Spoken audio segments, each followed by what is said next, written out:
And ladies and gentlemen of the jury, the prosecution is not going to get that man today.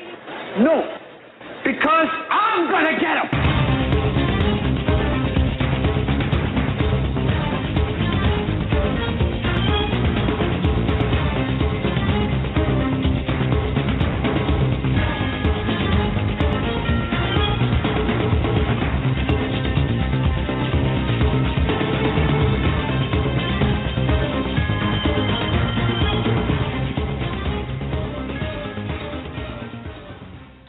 And welcome, ladies and gentlemen, listeners and viewers from coast to coast and worldwide to a special Monday edition of the Hagmann and Hagmann Report. Today is a live broadcast. This is a live broadcast. Today is Monday, the 17th day of September 2012. I'm Doug Hagmann. With me is my son, Joe Hagmann. Together we are the Hagmann and Hagmann Report. And we can find us on the internet at HomelandSecurityUS.com. That's HomelandSecurityUS.com. And we're proud to contribute also to CanadaFreePress.com as well. Joe, welcome to the program.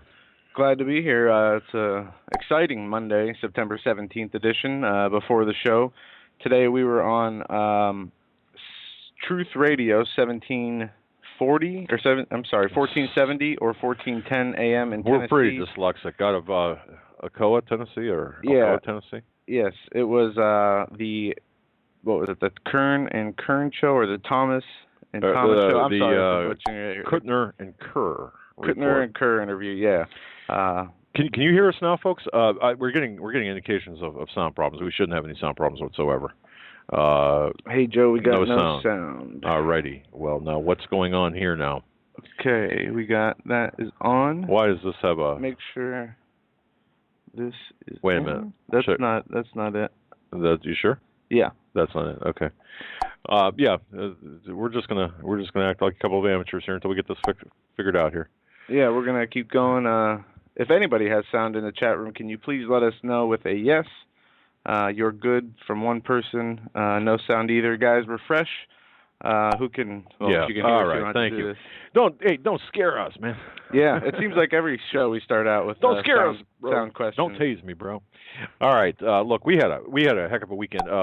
Actually, you had a heck of a weekend. I had a more relaxing weekend. Come to think of it, actually, I was on the Keith Hansen show on Saturday, which Keith is a great friend of this program, and he's got a great program himself out of Naples, Florida.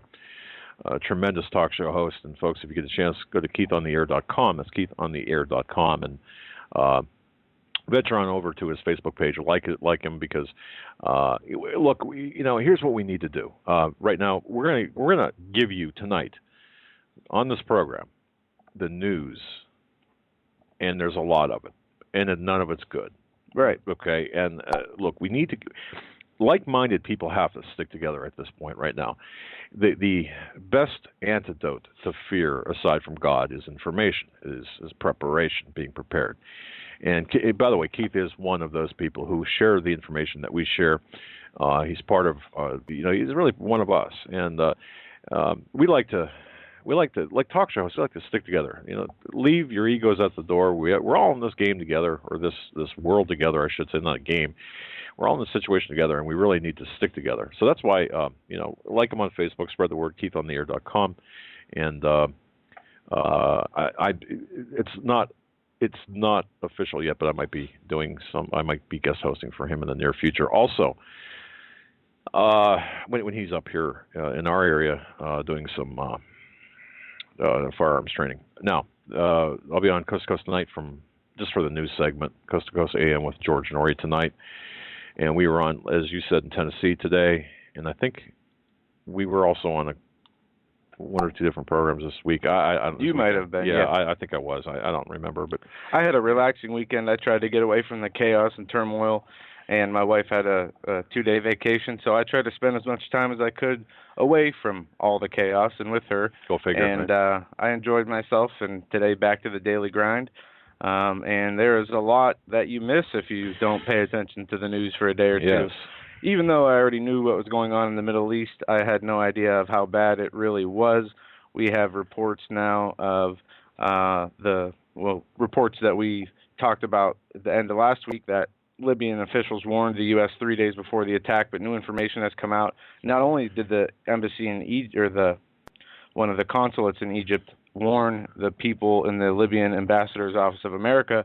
Now, more details emerge on the U.S. ambassador's last moments, 3 days before the deadly assault on the United States consulate in Libya. A local security official says he met with an American diplomat in the city and warned them about deteriorating security and also about possible attacks.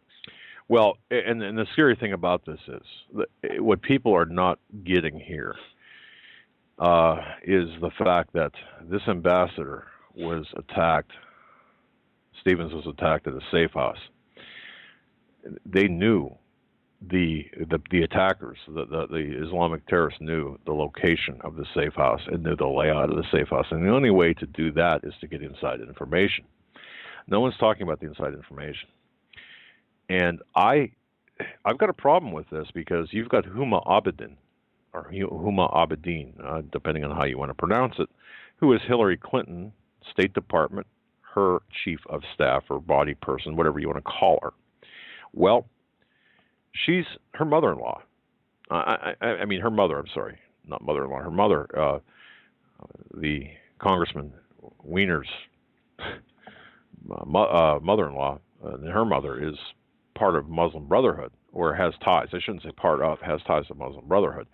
And Muslim Brotherhood is the parent organ of the Al-Qaeda, of the very people who attacked Ambassador Stevens in Libya. So, geez, how many degrees of separation are there really between our enemies and our friends? So yeah, that and also too, we got some very important economic news to cover, because the economic news is pretty bad, and we want to go over that too. Apparently, we still are having audio problems with certain people. Blog Talk Radio is the site itself is going through some kind of major problems. There are people having problems logging in. People can't get the site to work, and these audio problems if you're pressing play on your default player and it's not playing, it is a Blog Talk problem. But for those who can hear or barely hear, just check the volume button on the bottom right, just to make sure that's turned up. You guys know how to go through everything and make sure. And you can, and look, we're streaming in high def on Christians United Broadcasting Network, so you can always go over there as well. I mean, definitely go over there. Not as well, but I mean, certainly you can see our faces and watch us as we talk, I guess.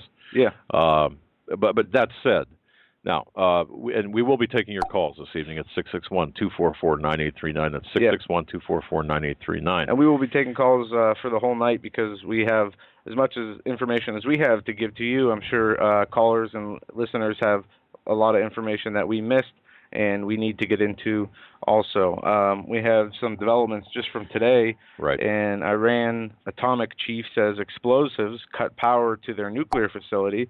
Iran's nuclear chief said Monday that terrorists and saboteurs might have infiltrated the International Atomic Energy Agency in an effort to derail the nation's atomic program. Well, this wouldn't be the first time we've seen something like this happen, as we saw nuclear scientists killed in assassinations last year. Yeah. And, we have a lot of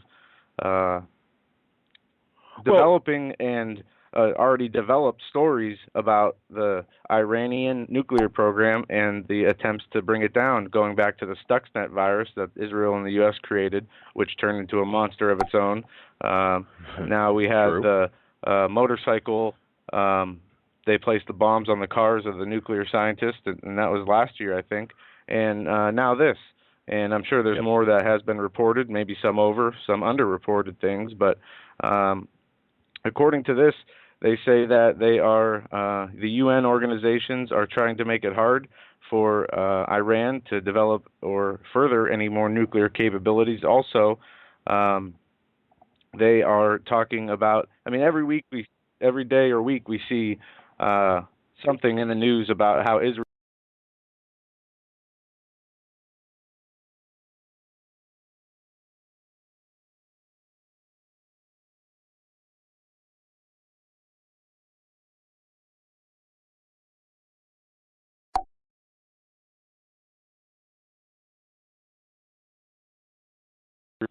All right, we are back. Sorry about that. That was my fault. Look, I don't know what I'm doing with this equipment here. Yeah, we went to answer a call from a guest, and it cut out. He did it the wrong way.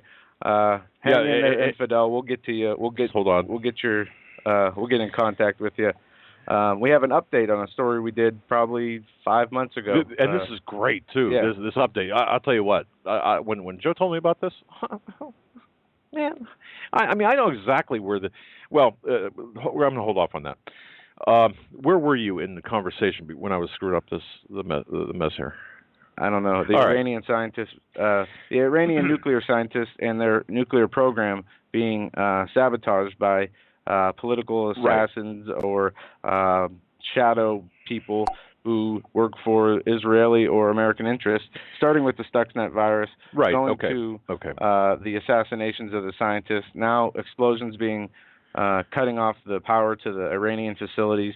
And this situation is going to continue to deteriorate as Iran is not budging while it's furthering its nuclear ambitions. And the world, including the U.S., however dangerous the Iranian nuclear ambitions are making this out to be a huge threat and are going after it and trying to take it out before it can get started.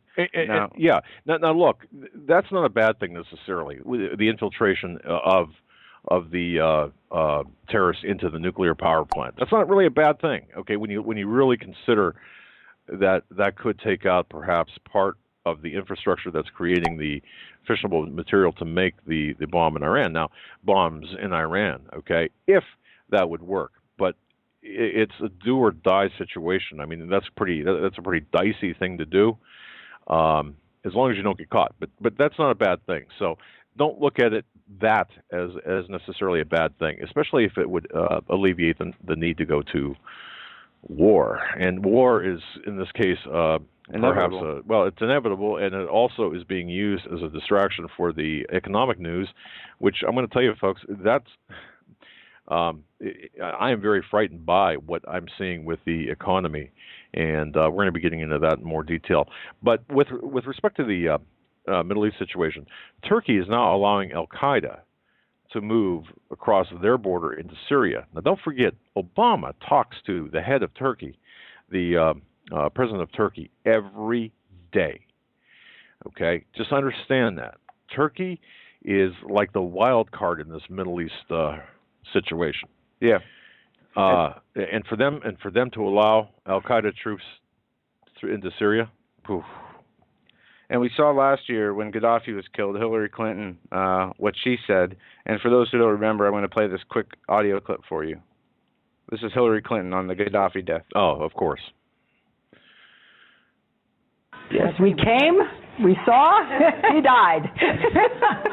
Yes, we came, we saw, he died.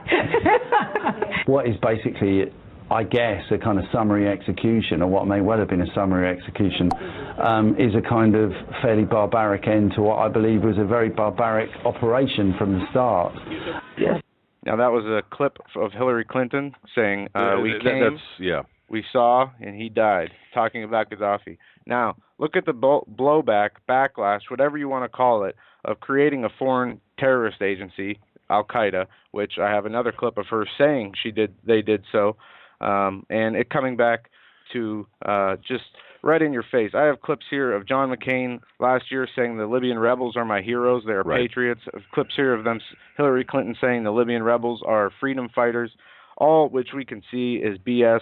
They were never fighting for freedom. The only freedom they were fighting for is the freedom to practice their barbaric Sharia law for those extreme Islamists that want control of the government. It's not the moderate or practicing Islamists that are trying to seize control. It is the extreme. That's why we see it go from secular dictatorship, where there's relative calm and peace, to now just complete chaos in these governments. The murdering Christians, murdering anybody who is not Al-Qaeda. It doesn't matter if you're even Muslim. If you're not part of their rogue group, you are a target. Well, okay, you have to look back in February of this year. James Clapper, DNI, National Intelligence, head of National Intelligence, Director of National Intelligence, James Clapper, the guy that made the clapper. You didn't laugh. All right. Anyway, he said Al-Qaeda has infiltrated the opposition, the Syrian opposition group, and of course, what's happening here now is the U.S. and Britain are backing the terrorists, Al-Qaeda, and they are, in fact, leading death squads currently ravaging Syria as we speak. So isn't this interesting? We are backing Al-Qaeda death squads that Clapper from the DNI said, hey, they're infiltrating the Syrian opposition group. Well, they're only infiltrating the Syrian opposition group because we allowed them, or we provided them funding and arms to do so. Now, look, again, we have to go back a few years, and I've got an article on Ambassador Stevens and the Scorpion, folks, on HomelandSecurityUS.com. If you haven't seen that article, I'd suggest you just read it over, because historically, yeah, you can. Sorry. Well, no. I mean, historically, where we're at right now, and a lot of people aren't getting this, is in the 1970s, and this is so important. 1979. Well, no, even before that. Look, 1970s, beginning with 73, when the United States suffered from the oil embargo, the Middle East OPEC oil embargo, beginning in that time period. We made a deal with the devil back in the early 70s. We said, okay, we're going to basically buy your oil, but in exchange, the petrodollars that we were paying for the oil, or the money that we're paying for the oil, was in turn being funneled back into our universities. So every Ivy League school in the country, essentially, we're getting huge contributions and donations from Saudi Arabia and from other Gulf nations.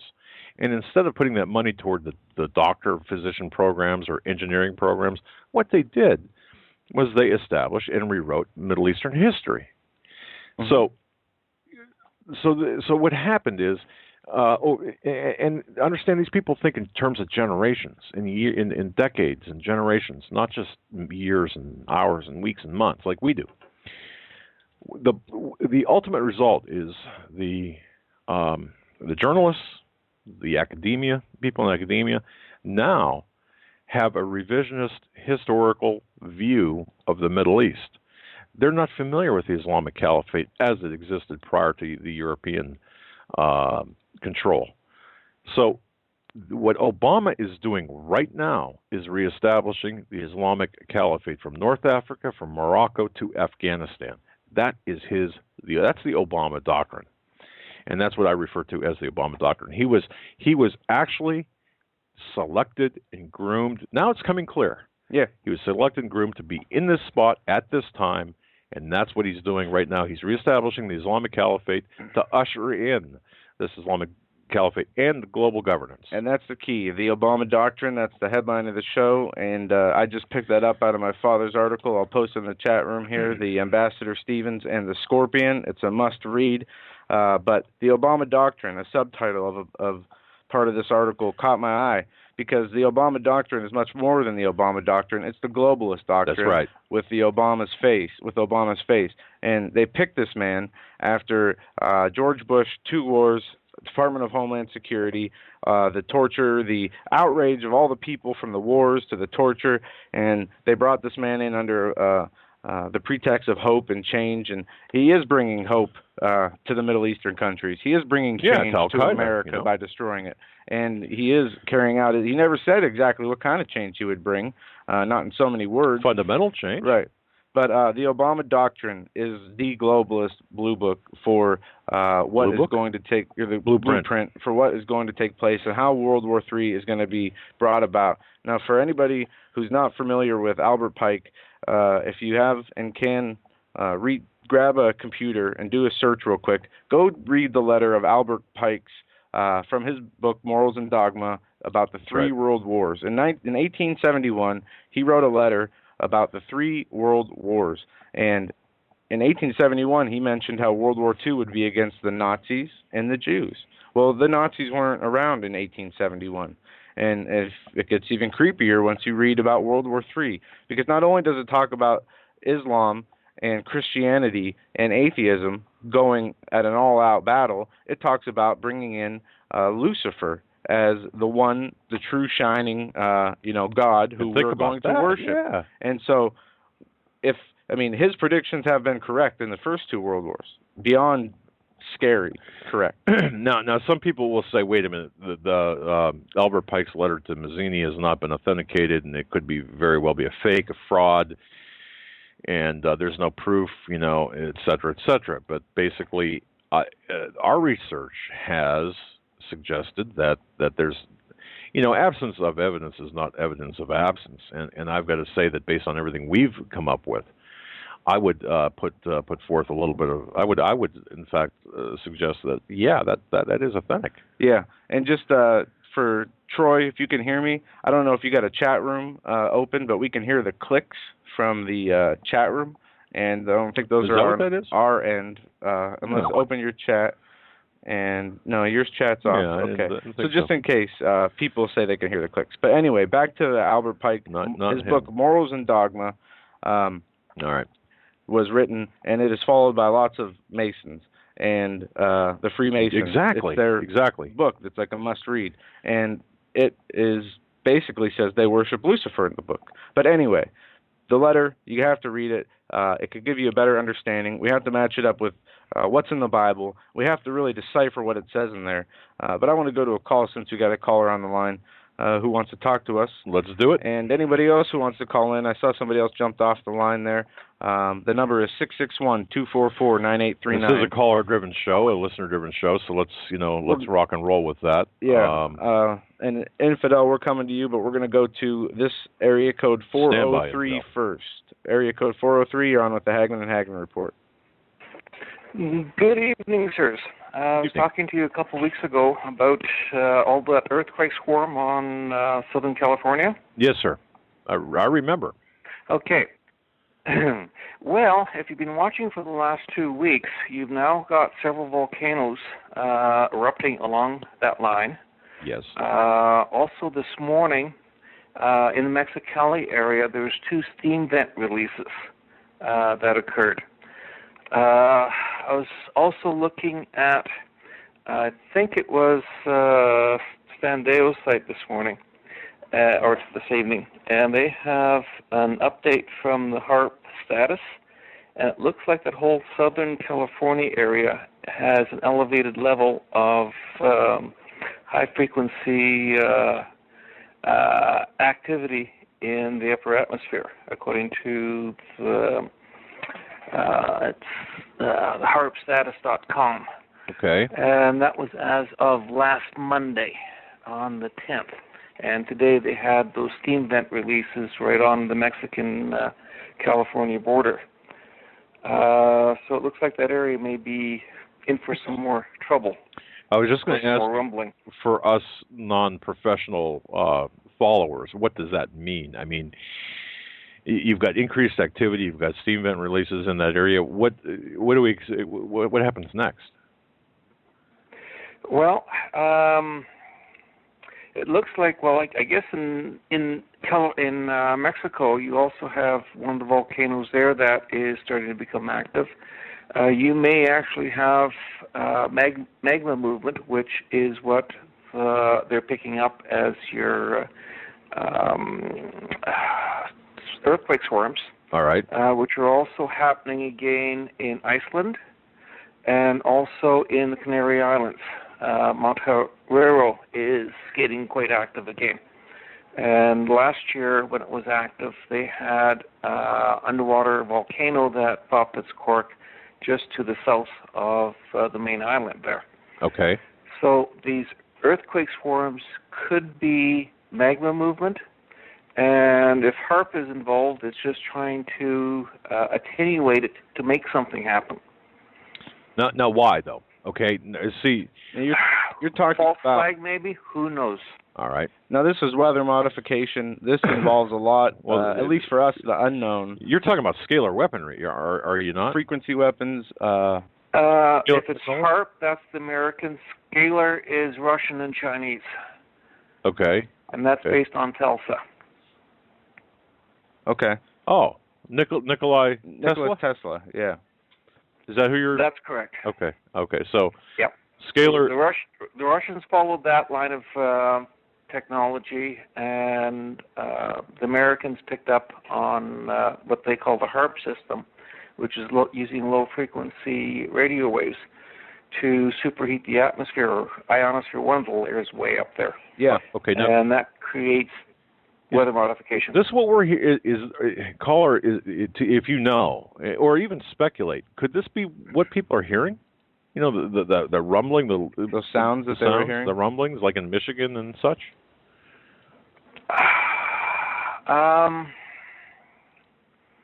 I do not know, but you also look in Scripture, and it talks about God letting people hear things.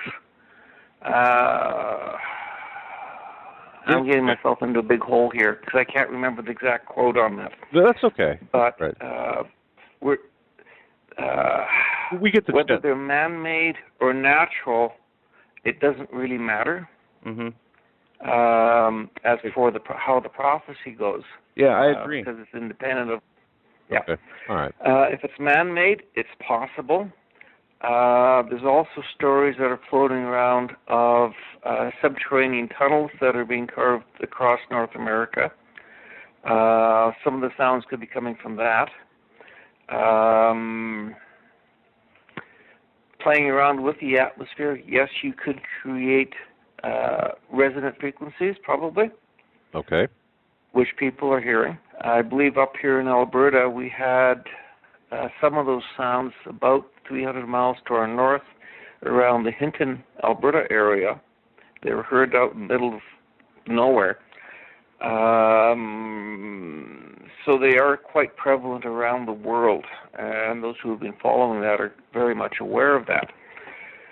Other people have probably think, no, it's just somebody's imagination. It's just too many occurrences of it, and many people hearing the same things at the same time, plus it's being recorded. Yeah, so that's academic.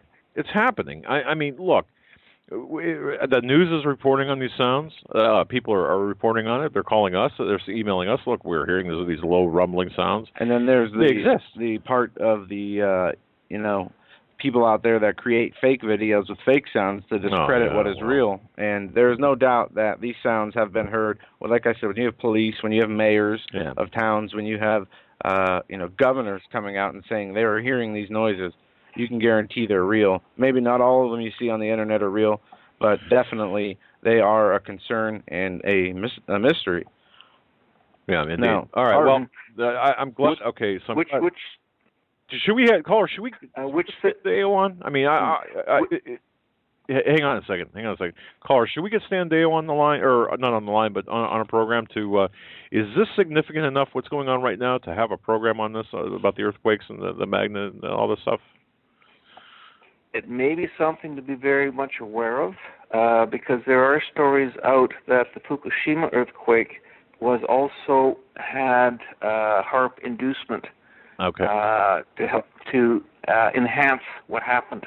And we also have huge releases of methane gas happening in the northern hemisphere up near the North Pole, or up near in Iceland up there somewhere. Yeah. I've heard many reports of the methane gas being released in huge numbers. As the caller stated, there's a volcano that went off in Guatemala last week. As far as Friday, 33,000 people had to be evicted.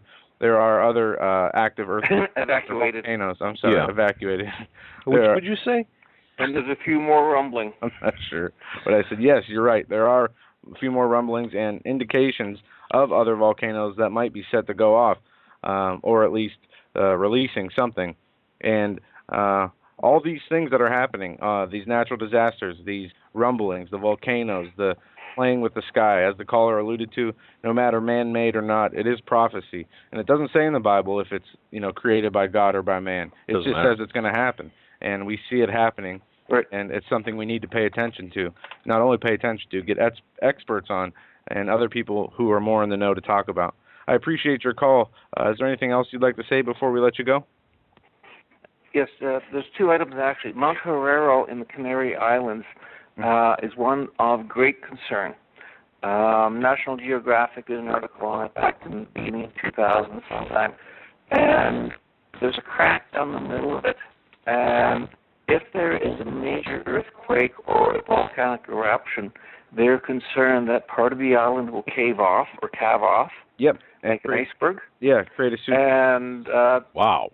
There's many different people who speculate on it, but it could generate a giant tsunami that travels almost at the speed of sound, and about 8 hours later it would hit the east coast of the U.S. Yeah, wow. I've heard that myself. So there's great concern about that island, and since it's rumbling, it's something to keep an eye on. I agree. Wow. Definitely keep an eye on it. I say everybody monitor space, solar flares, space weather, and earthquakes on a daily basis, because that's part of what's going on right now. Wow. Yeah. The other item, I don't know how many people are aware of it, but Decca.com made it known this morning. In the northern Sinai, Al-Qaeda had attacked 3 military police areas across the northern area, spanning about 70 kilometers in length. Was it 70 miles? I forget which. Which is, they said that even the Taliban haven't been able to achieve at once.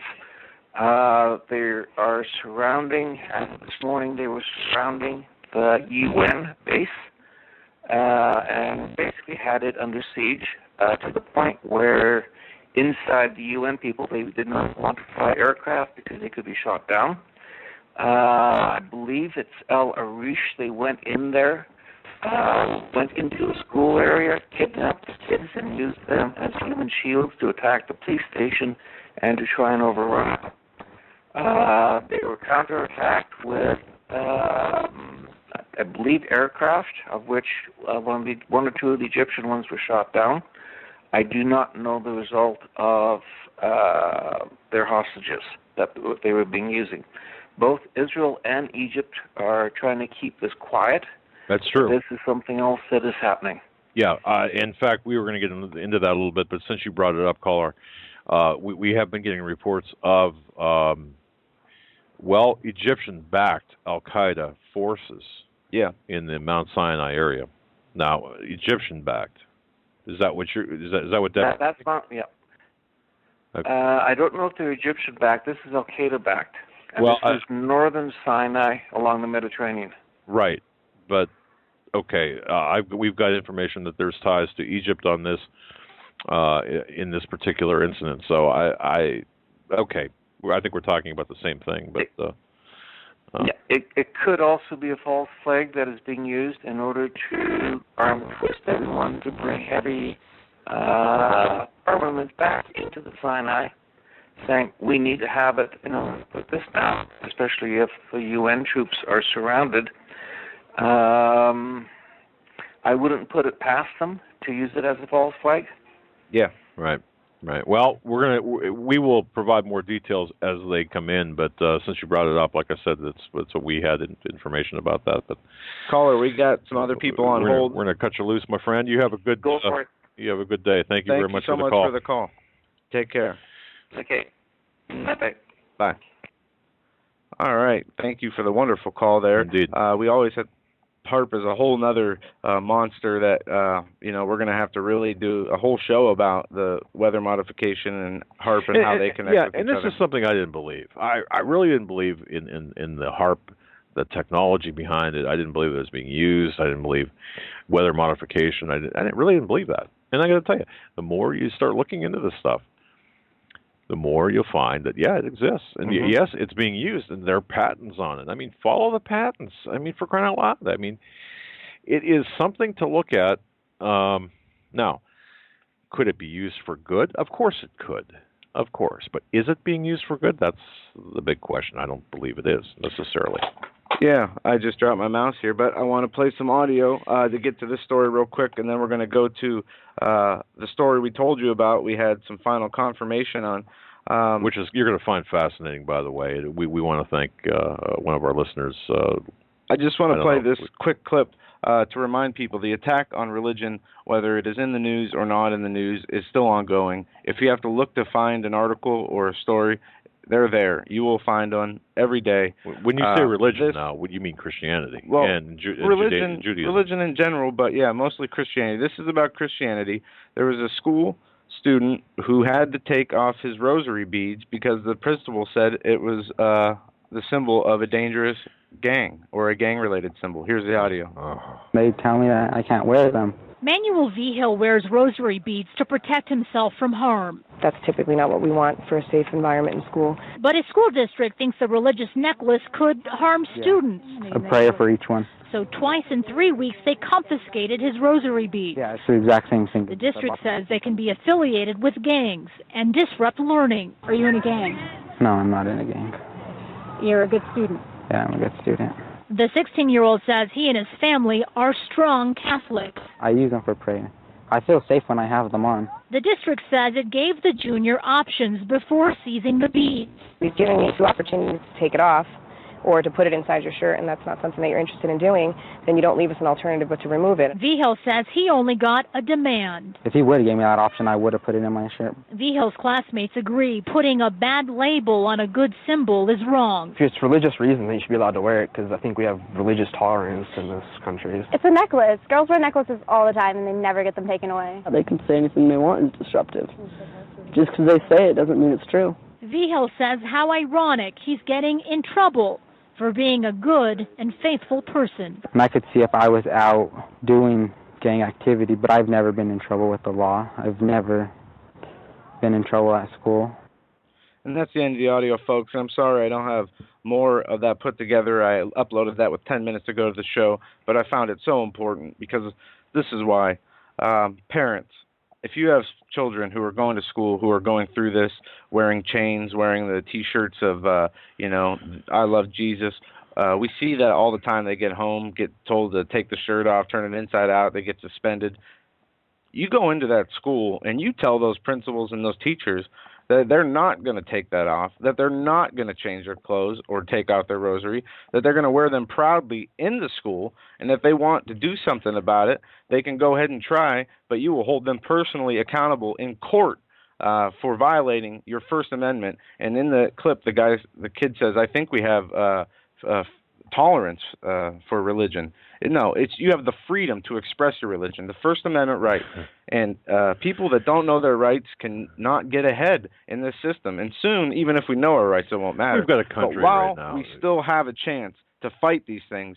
Stand up and fight. Absolutely. Do not sit back and let your kid be suspended and say, oh, we had to have him take it off because the principal said no. No. Go in there and you tell the principal that you're not going to tolerate his crap, that you're not going to tolerate the school board's crap, that these kids is going to wear a cross, a T-shirt of Jesus, whatever he wants, as long as it's not, promoting violence, overtly offensive, not breaking any constitutional laws. It shouldn't matter. But be prepared, though. Really made me mad that a Muslim student can go in with his beads as well around his neck, and he should be allowed to. That's right. Right. That's right. If we're going to stand up for one religious freedom, we have to stand up for them all. And as long as the kid isn't promoting anything dangerous, then we should stand up for him. And we should stand up for anybody. I mean, even if we don't agree with the religion, just like if we don't agree with the speech, doesn't mean we can shut it up. People have the freedom of speech, and even though we don't agree with it, what's the famous saying? I might not agree with what your freedom of speech, but I'll defend to my death your right to say it. That's right. And that is what our country is built on, and we cannot give in to these evil people that are trying to twist and turn the word of God and the word of other religions into some kind of fringe, gang-related, whatever excuse of the day they have. And I'm sure they probably have some kind of sick calendar. What do we say to people today who are wearing God paraphernalia or Jesus paraphernalia? Well, I think, Yeah, I think that's a little bit, I don't. Really, I don't. But look at the desert Southwest Arizona, the border states where you wear an American flag, they make you take it off because it's offensive to the illegal aliens that are attending classes. Yeah. Same principle. Right. Just different. And the point of that is stand up. Yeah. Don't just sit back and listen and say, if some authority figure tells you have to do this or that, it's like the TSA. Tell them no. Tell them to go touch themselves. Do whatever you got to do, but don't put up with it. Trying to be Clint Eastwood. Right. It just makes me mad. It's really sick and tired of people trying to boss other people around. Like, they know what's best for everybody. No, it's the anti-Christian sentiment that's growing, the anti-Semitic sentiment that's growing right now. I agree. I mean, that's what's behind this. And in the last days, we were told that this is coming, and we're seeing it. So, I mean, it's just not this one incident. It's all of these. Yeah. And there's multiple occasions. Now, we're going to go to the phones here. Area code 631. You're on live with the Hagmann and Hagmann Report. Hello, Doug. Hello, Joe. Hey. How's it going? Not bad. Not bad. Hanging in there. Got to ask the Lord for a little forgiveness with getting excited today. With everything that's going on. You know me with my blood pressure. Long Island. Dave? I'm sorry? Is this Dave from Long Island? Yes, it is. Yes. Okay. Yep. Homeland Security. I'm from Long Island. That's right. Just making sure. Yeah. Yeah, I heard what that gentleman talked about, that earthquake. I'm very familiar with that. That's the Isle of Man, I believe. It's a giant rock that if it ever goes down into the water, it would create something like, I heard something like 100 and something feet coming toward the island in about 7 hours. That's part of a vision that Ned Dougherty had. He was let's just say a Christian. And he had nightclubs all over. And, here in New York and Florida. And he was into women, drugs, stuff like that, cocaine.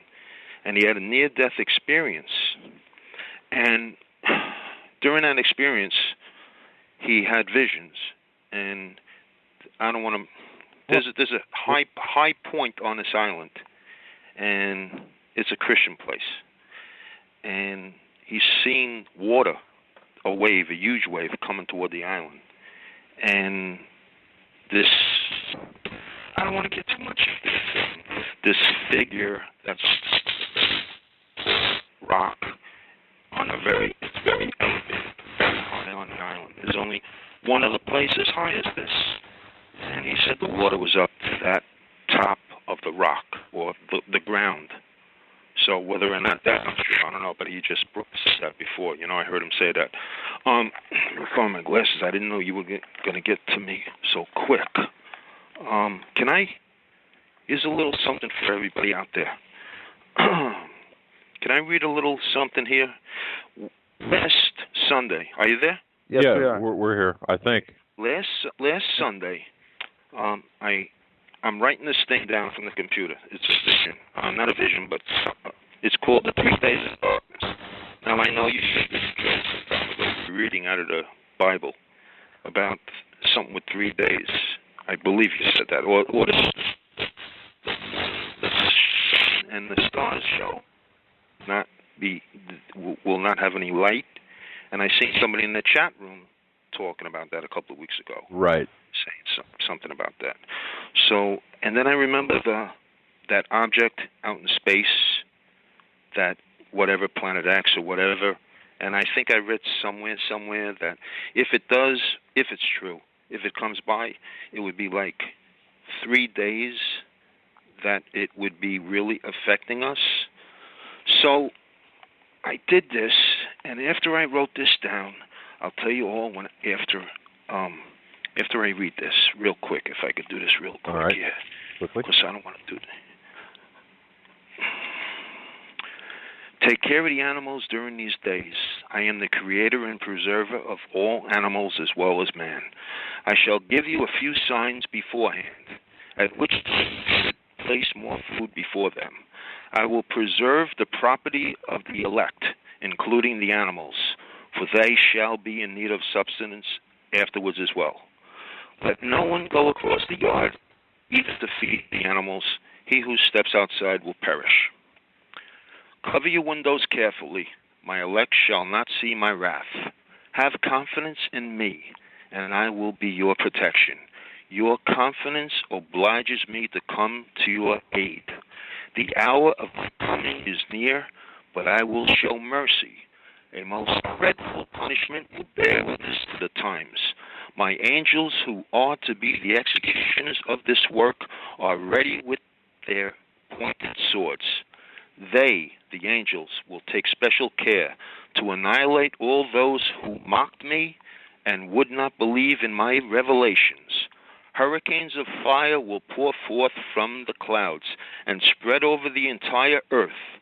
Storms, bad weather, thunderbolts, and earthquakes will cover the earth for 2 days. An uninterrupted rain of fire will take place. It will begin during a very cold night. All this is to prove that God is the master of creation. Those who hope in me and believe in my words, I will not forsake them, nor those who spread my message.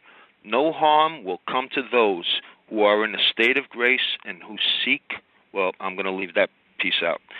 That you may be prepared for these visitations, I will give you the following signs and instructions.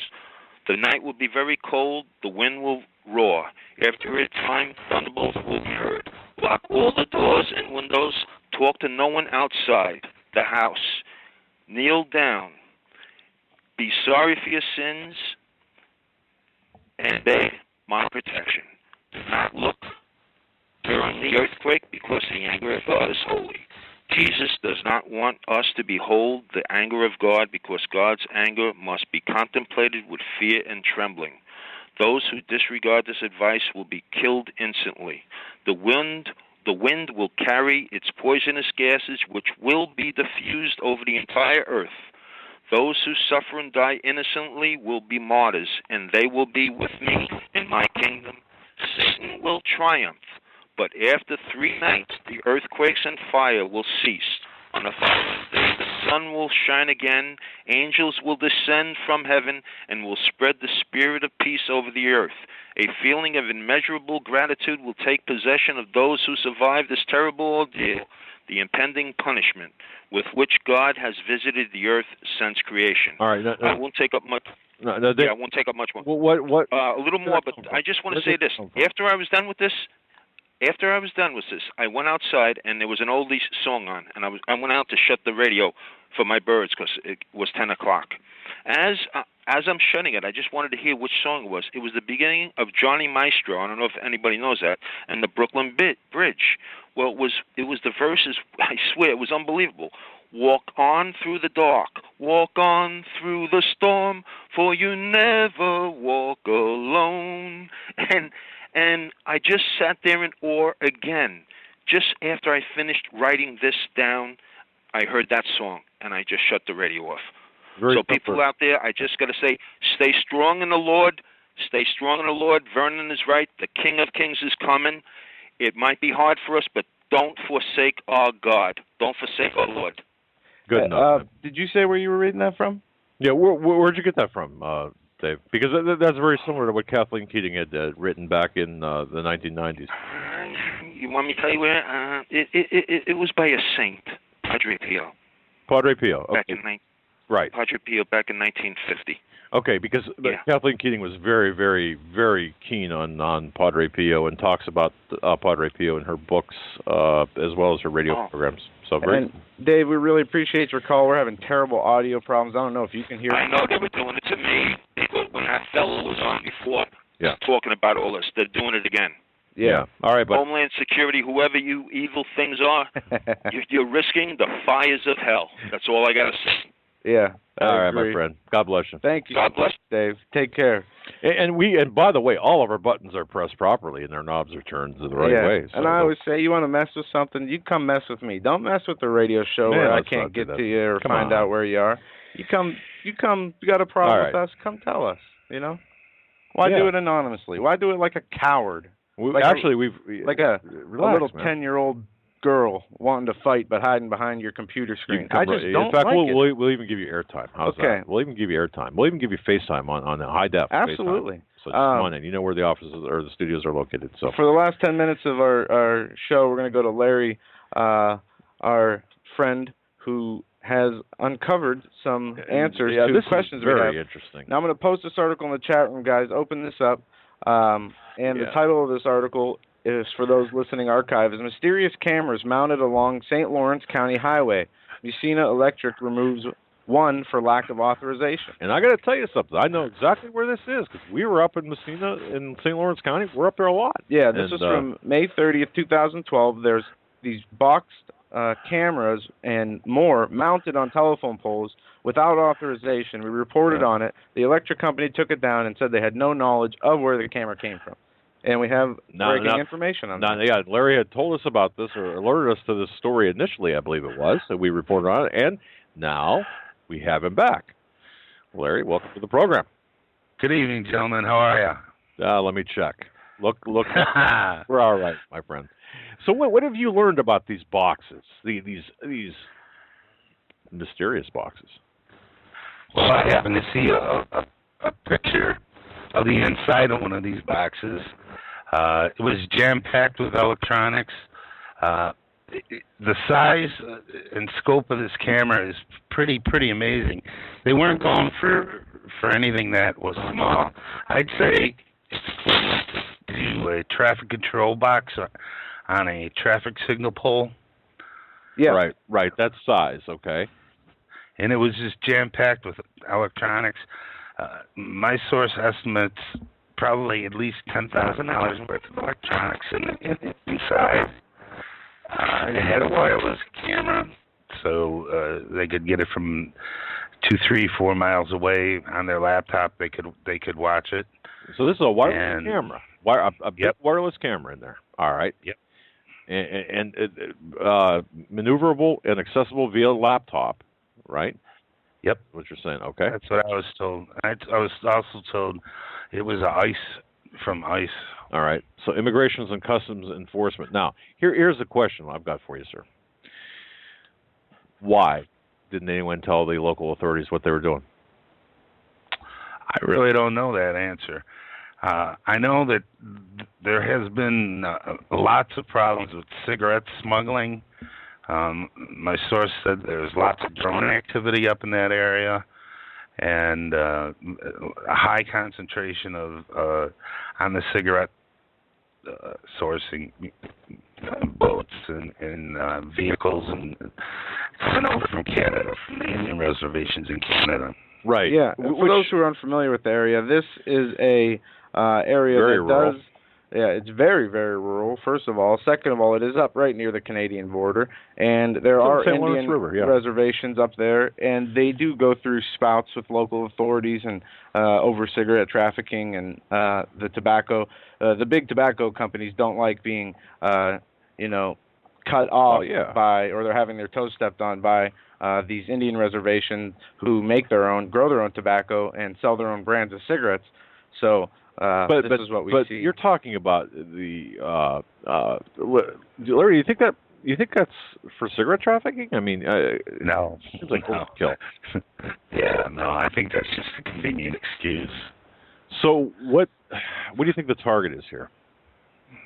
You think it's illegals? I mean, do we have a problem up there in Messina in St. Lawrence County with illegals coming across, flooding across the border? Not that I'm aware of. It's not like Mexico, where you can just walk right through. No. I know you need an enhanced license. You need a passport. You need to jump through all kinds of hoops to go to Canada. Yeah. Since I haven't been to Canada in probably a good 8 or 9 years now. I have. I just refuse until the other border's sealed. Then I can jump through the hoops up here. Yeah. But, wow.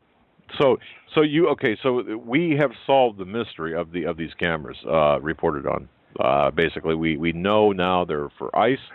We know they're remotely controlled. We know that ICE, Immigration Customs Enforcement, and they are, according to me speaking with him earlier, there is radio transmission capabilities, there are cameras, and there are remote control capabilities to the point of at least a couple miles, if I'm not mistaken. Yeah, absolutely, yeah.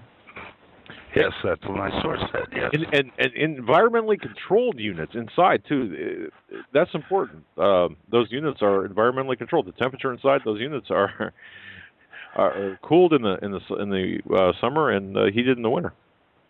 It was an extremely well-engineered piece of machinery. There was no leftover space at all inside. Every space was used to the hilt. And you got a picture? You saw a picture of this, or? Yes, I saw a picture. And of the inside. Do I dare ask? No, I'm not going to ask. Well, yeah, we know this person's information is accurate. We know where it comes from. We can't say it on the air, obviously, but this is real, and this is not only happening in border towns. Obviously, we see the Department of Homeland Security, ICE, setting up checkpoints up to 100 miles inland on the southern border of America on roads that don't even go down to Mexico, roads that run parallel with the border. Yeah. There's a video we showed you guys of a guy going through like 2 separate checkpoints on his way to work. I mean, this is the coming police state. And not to take your time away, but we have a report on drones, 13 things you need to know from Congress, and a new report about drones and their capabilities and how invasive they are really going to be. And we have no idea how bad it is going to be, really. And we'll get into this report in the second hour, but go ahead and continue. Yeah, what else can you tell us, if anything? You just mentioned a lot of drones in that area, and like you said, it's a very rural area, and I guess the other highways, there's basically two ways out.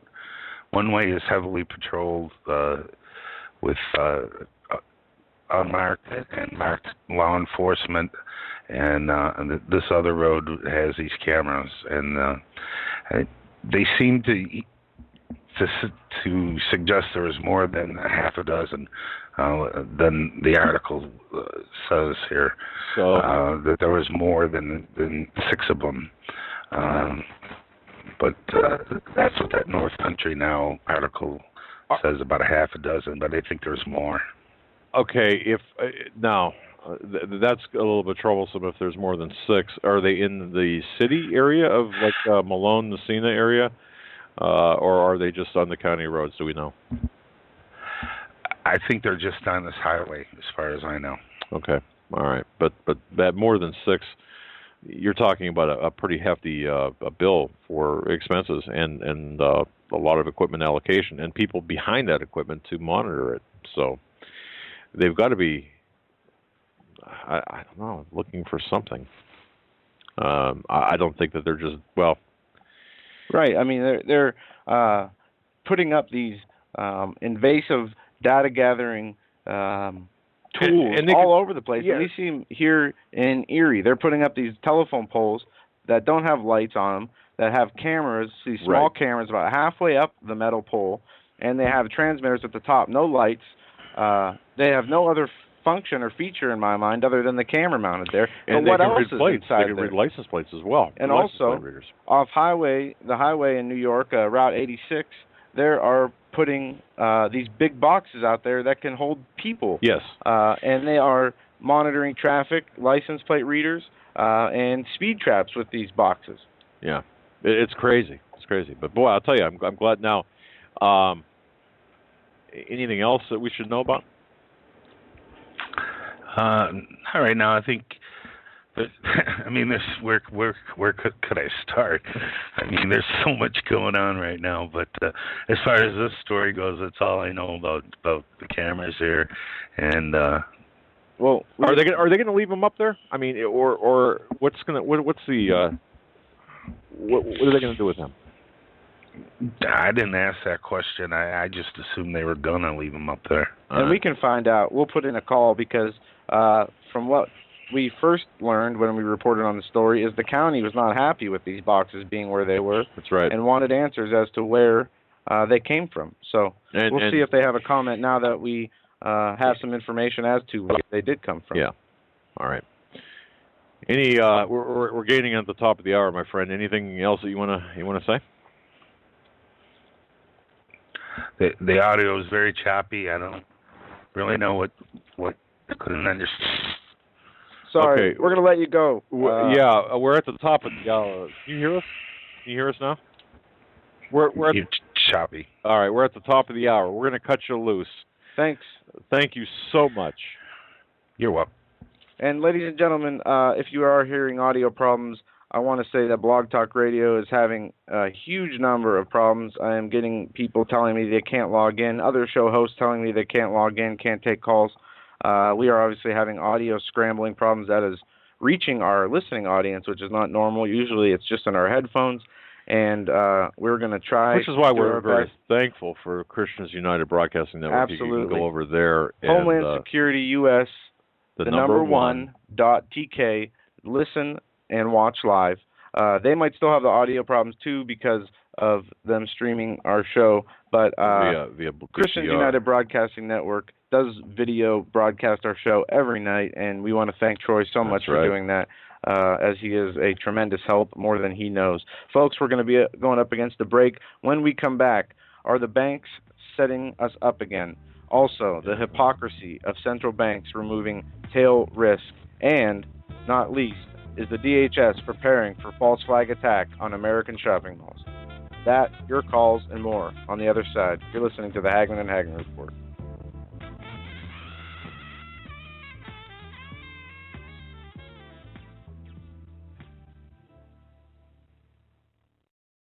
Hi folks, Doug Hagmann here. You might know me as the co-host from the Hagmann and Hagmann Report, or as a frequent guest on Coast to Coast AM with George Norrie. If you're like me, you're tired and confused over today's headlines. You just don't know where to turn for accurate, concise information about really what's going on, what's truly going on in today's society. If you don't know where to turn for accurate, well-researched, and properly vetted news, I've got a suggestion.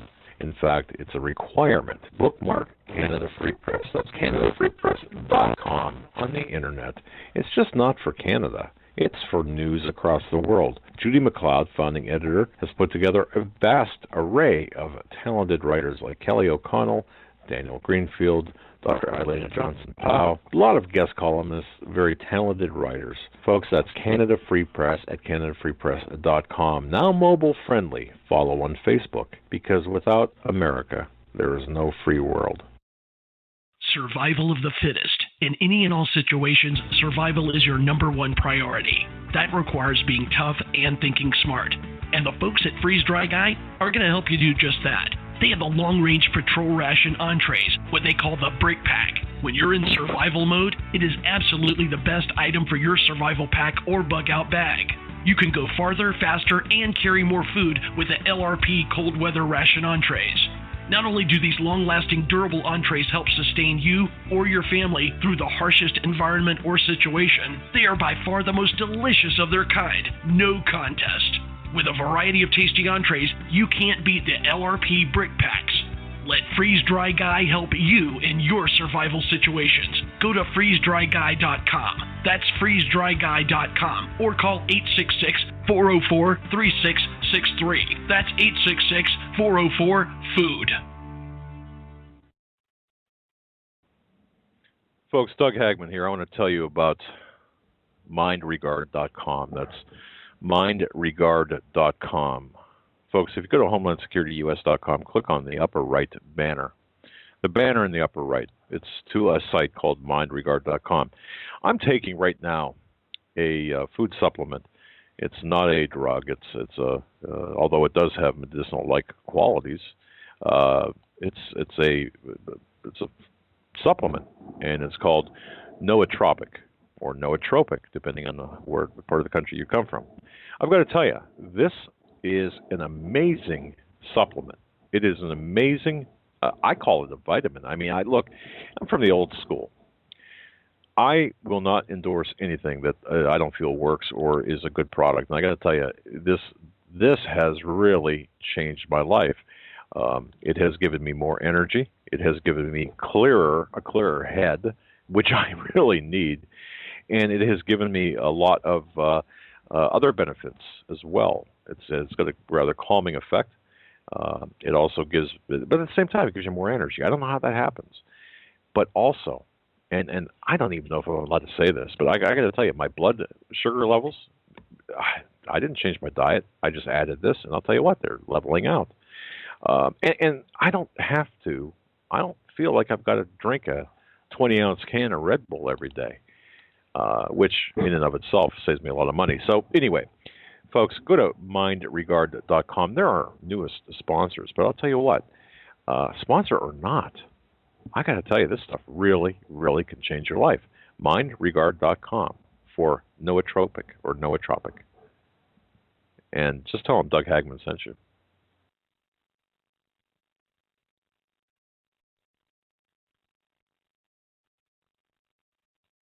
If you're stumped, you don't know what kind of gift to give to a friend or a loved one, I'm telling you, you must go to 4physics.com. Numeral 4, PHYSICS.com. This is your one-stop shopping palace. That's the only way I can put it. I could spend easily an hour on this website. Innovative, fun, educational. There are games, books, weather instruments, unique time-telling devices, jewelry, optical devices, laboratory equipment. Let me give you an example. We all know we can tell time with a sundial. You've seen those advertised. Did you know that you could tell time by the stars?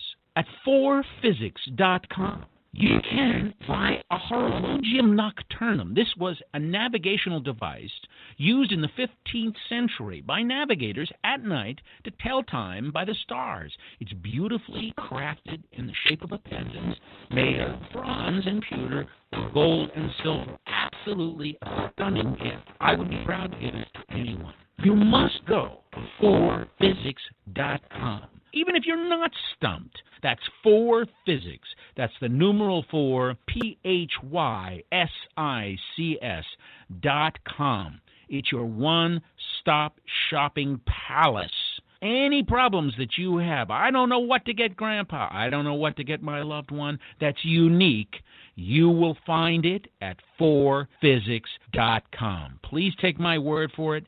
Go to the website, but give yourself a lot of time because you're not going to want to leave 4physics.com. You better wake up fast and listen to this, America. The Obama campaign has launched attack squads disguised as truth teams dedicated to intimidating and silencing all political dissent carried over the internet that criticizes the Marxist Obama. Truth Squad specifically focused on covering up Obama's endless trail of lies, corruption, and subversion, and using the Gestapo power of our own government to police and censor the internet and shut down websites that dare to carry the real truth about Obama's Marxist coup.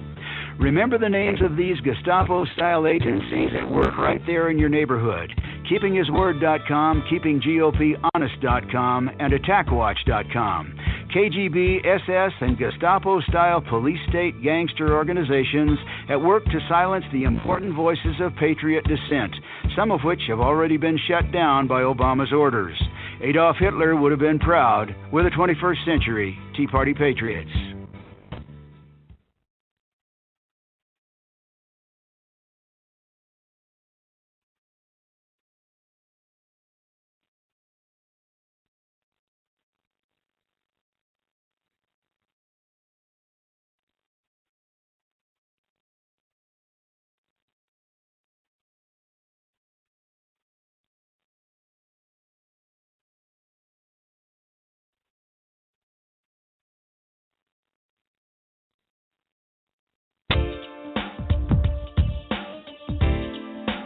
Hold on to your seats. The Hagmann and Hagmann flight is now taking off.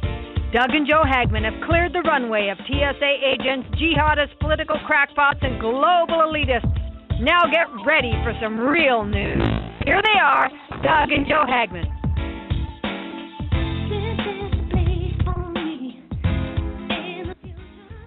Yeah, nothing like dead air, folks, right? Sorry about that. We are coming back. We're having severe technical audio problems that really are not on our end. We've got all of our knobs set right. We've got all of our buttons pushed in properly. We've got all of our connections made. And we apologize for all the sound problems we're having. And I just want to say this, Blog Talk Radio seems to be having all kinds of problems with logging in and different things, and I'm hearing that some of the other hosts don't have these audio problems at all, though. But we will get to the bottom of it. We will fix it, and we appreciate your patience more than you could understand. If we have to bring in our own engineer right now into the studio here, I mean, not right now, right this minute, but before the next program. We'll do that because it's frustrating. If it's frustrating to you, you know it's frustrating to us. And Canada Free Press says they are hearing us loud and clear from Canada. We want to thank you, Canada Free Press, for all the excellent work and reporting you do, and thank you so much. I got to tell you, listening. man.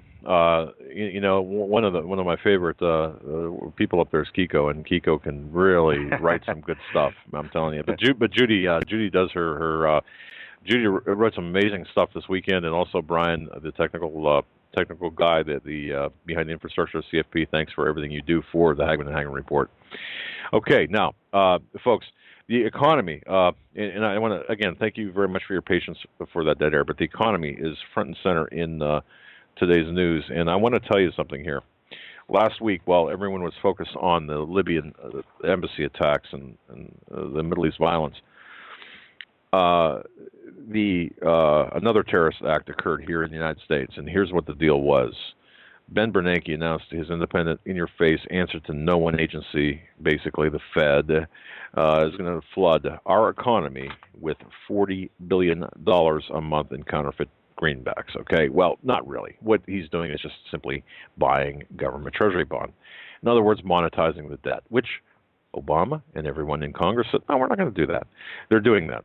That, in addition to the Operation Twist, which is a program that ends in December, or supposed to end in December, to buy $45 billion in debt. So $85 billion a month is right now is being funneled to buy debt.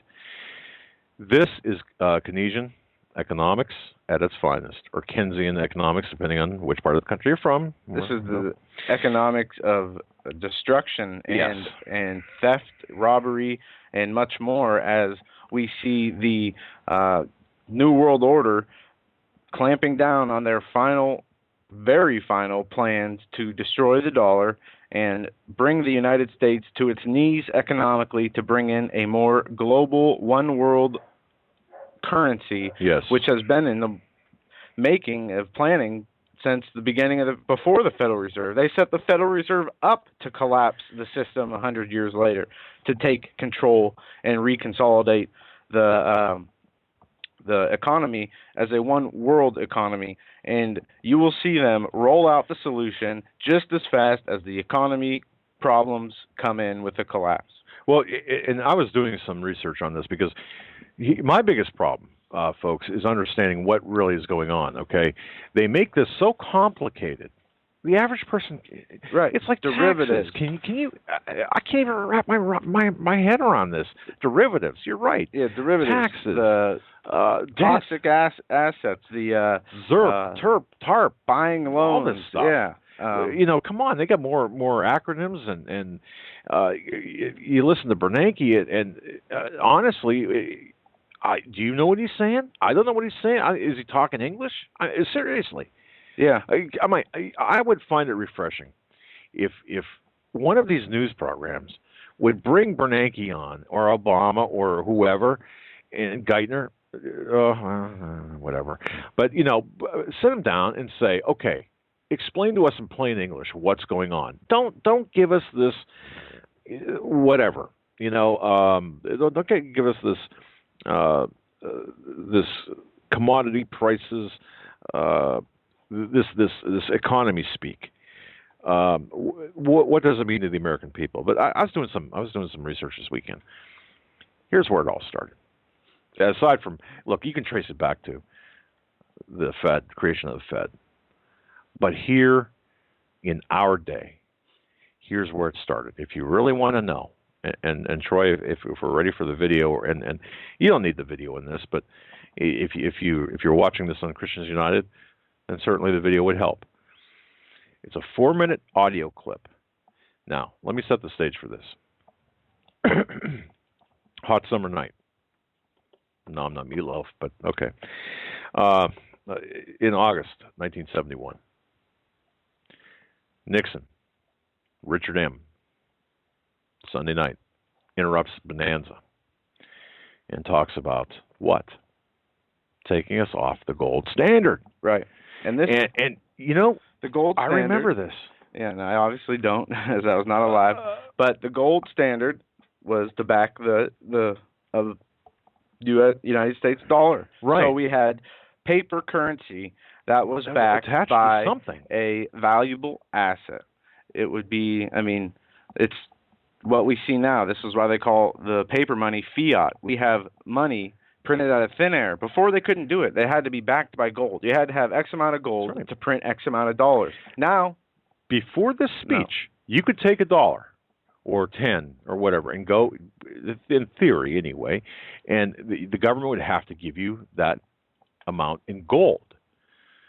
All right?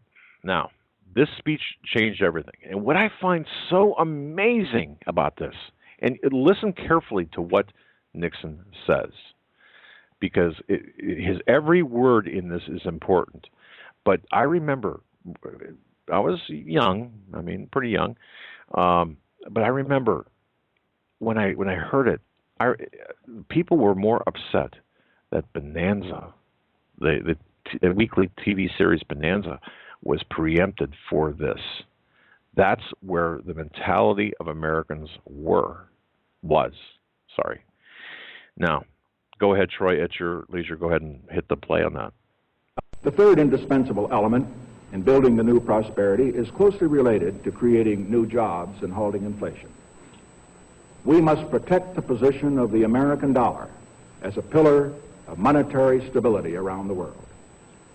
In the past 7 years, there's been an average of one international monetary crisis every year. Now, who gains from these crises?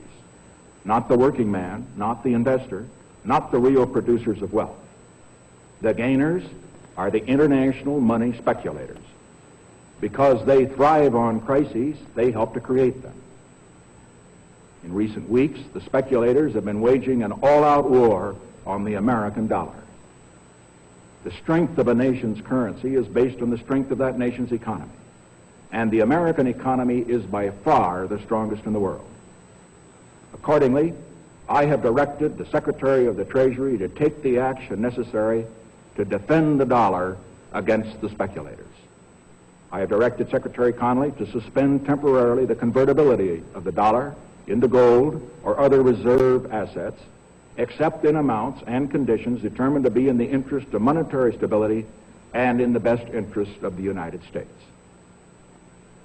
Now, what does this action, which is very technical, what does it mean for you?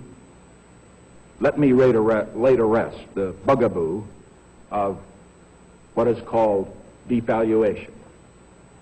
If you want to buy a foreign car or take a trip abroad, market conditions may cause your dollar to buy slightly less. But if you are among the overwhelming majority of Americans who buy American-made products in America, your dollar will be worth just as much tomorrow as it is today. The effect of this action, in other words, will be to stabilize the dollar. Now, this action will not win us any friends among the international money traders. But our primary concern is with the American workers and with fair competition around the world. To our friends abroad, including the many responsible members of the international banking community who are dedicated to stability in the flow of trade, I give this assurance. The United States has always been and will continue to be a forward-looking and trustworthy trading partner. In full cooperation with the International Monetary Fund and those who trade with us, we will press for the necessary reforms to set up an urgently needed new international monetary system. Stability and equal treatment is in everybody's best interest. I am determined that the American dollar must never again be a hostage in the hands of international speculators. How'd that work out for you? I'm taking one further step to protect the dollar, to improve our balance of payments, and to increase jobs for Americans. As a temporary measure, I am today imposing an additional tax of 10% on goods imported into the United States. This is a better solution for international trade than direct controls on the amount of imports. This import tax is a temporary action. It isn't directed against any other country. It's an action to make certain that American products will not be at a disadvantage because of unfair exchange rates. When the unfair treatment is ended, the import tax will end as well. As a result of these actions, the product of American labor will be more competitive, and the unfair edge that some of our foreign competition has will be removed. This is a major reason why our trade balance has eroded over the past 15 years. All right, folks, I know that was a kind of a painful for you to watch and listen to, but it was important because he said a lot of important things in that clip.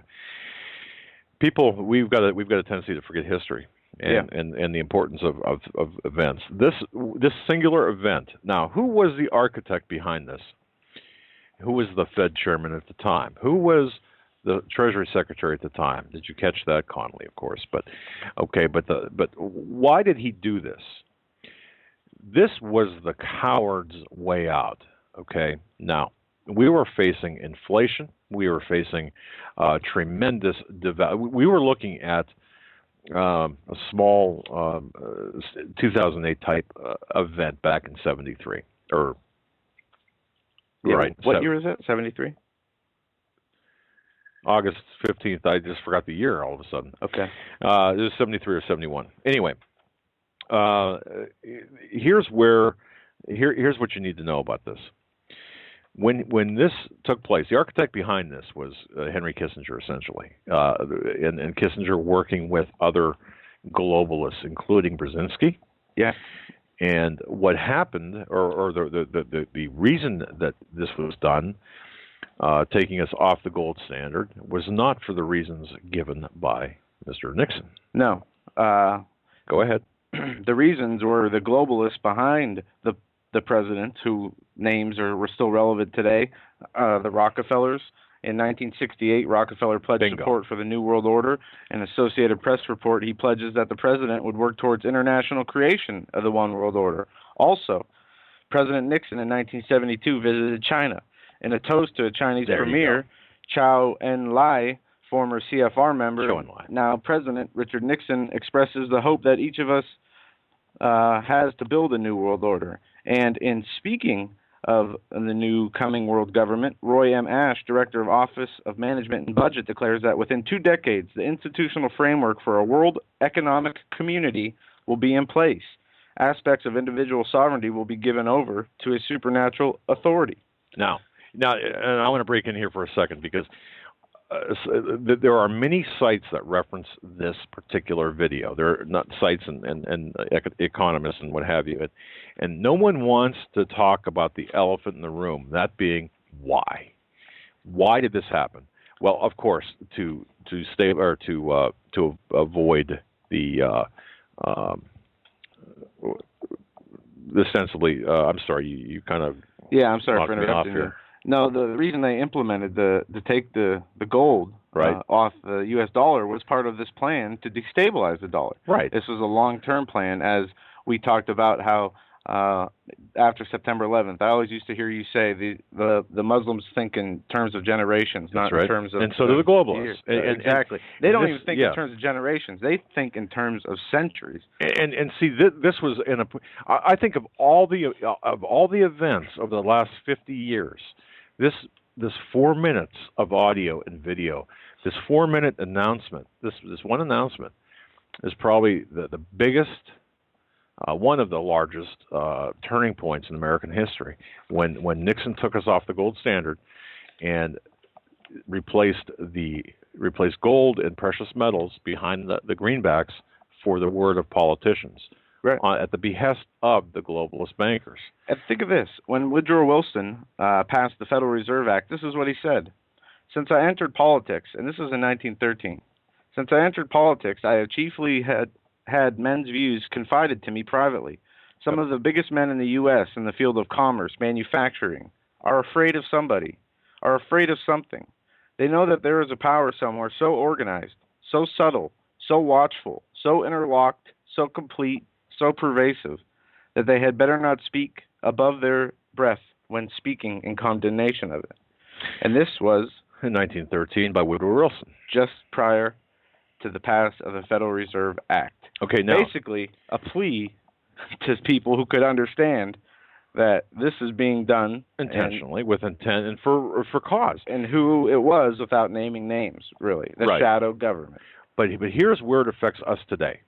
And here's why. Here's why I wanted to play that clip so badly. Because when I was researching this today, this weekend, and I'm thinking, look, there's got to be an answer here somewhere. We've got to know what's going on here. What's the end game here? Well, here's the end game. The globalists are going to replace the dollar. That's a given. The dollar is on life support right now. There is no way mathematically that we can possibly survive. The implementation, and what really got me going on this was the implementation of the QE3. What happened last week. What happened last week in terms of our economy was one of the next biggest events, or really a huge event, second perhaps only to what Nixon said in his speech in 1973, or 1971. I'm sorry, that was 1971. I got so many dates going through my head. You have to understand, it just was kind of like a freak show up there. But anyway, to understand here, he had to do that. He had to take us off the gold standard, so subsequent governments could, in fact, debase the dollar, to devalue the dollar, because the only way out of this whole system is a huge reset, is the devaluation of the dollar. And this is being orchestrated right now by the powers that Bernanke and Obama, who are globalists. What's going to happen here is either just a huge amount of painful hyperinflation. Last week we saw gold prices rise. We saw silver prices rise. We saw oil prices rise. The fact is, you buy gas, you eat food, you're going to be paying more. Food prices are essentially going to skyrocket here in the short term, all because of the quantitative easing made possible by us being taken off of the gold standard back in 1971. That said, the next phase, the Fed is out of options. The Federal Reserve is out of options. The government's out of options. In the next phase, what we're going to see here is a very painful hyperinflation followed by, there's only one answer: chaos. But the implementation of a digital currency, a solution to the problem, and please, which is going to be within the next 2 years. Listeners, please do research on hyperinflation in the last 100 years. You will be shocked at the number of countries that have went through this, and you will be shocked at what the results for each country was. None of them have been good. Well, the Weimar Republic is one, and Argentina all have is another. had mass dying of people through starvation, through governmental murder, and other, thefts, looting, etc. It is not right. And what do we do to counteract these things? How can we fight a force so big and so evil in scope that presidents fear for it, that global leaders fear it? Well, the answer is in the Bible. And it says, but beloved, remember the words which were spoken before the apostles of our Lord Jesus Christ, how they told you that there should be mockers in the last time, who should walk after their own ungodly lust. These who separate themselves, sensual, having not the Spirit. But ye, beloved, building up yourselves on your most holy faith, praying in the Holy Ghost. Keep yourselves in the love of God, looking for the mercy of our Lord Jesus Christ unto eternal life. And it goes on. This is Jude, chapter let me 18. ask you this. Who did Jesus throw out of the temple? When he got mad that one time he was angry, who did he throw out of the temple? He threw out the money changers. Right. These are today's money changers right now. These are the money changers of today. These are the people who are manipulating they're not manipulating. They're going to take your 401k. And I don't want to sound like an alarmist, but you're not going to have a 401k. You're not going to have a pension. You say alarmist. It says, and I want to continue here in verse 22, and some have compassion, making a difference, and others save with fear, pulling them out of the fire, hating even the garment spotted by the flesh.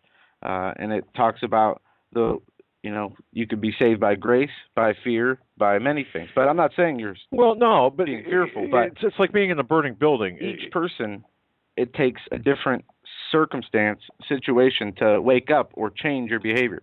Some people, they need to go to jail before they learn, how to act. That's right. Some people need, tougher or not as tough consequences for learning how to behave. But do we, as a people, want to be on Judgment Day, finding out it's too late to repent, that we don't have another chance, that there is nothing that could rehabilitate us anymore? No. Well, no. So that's true.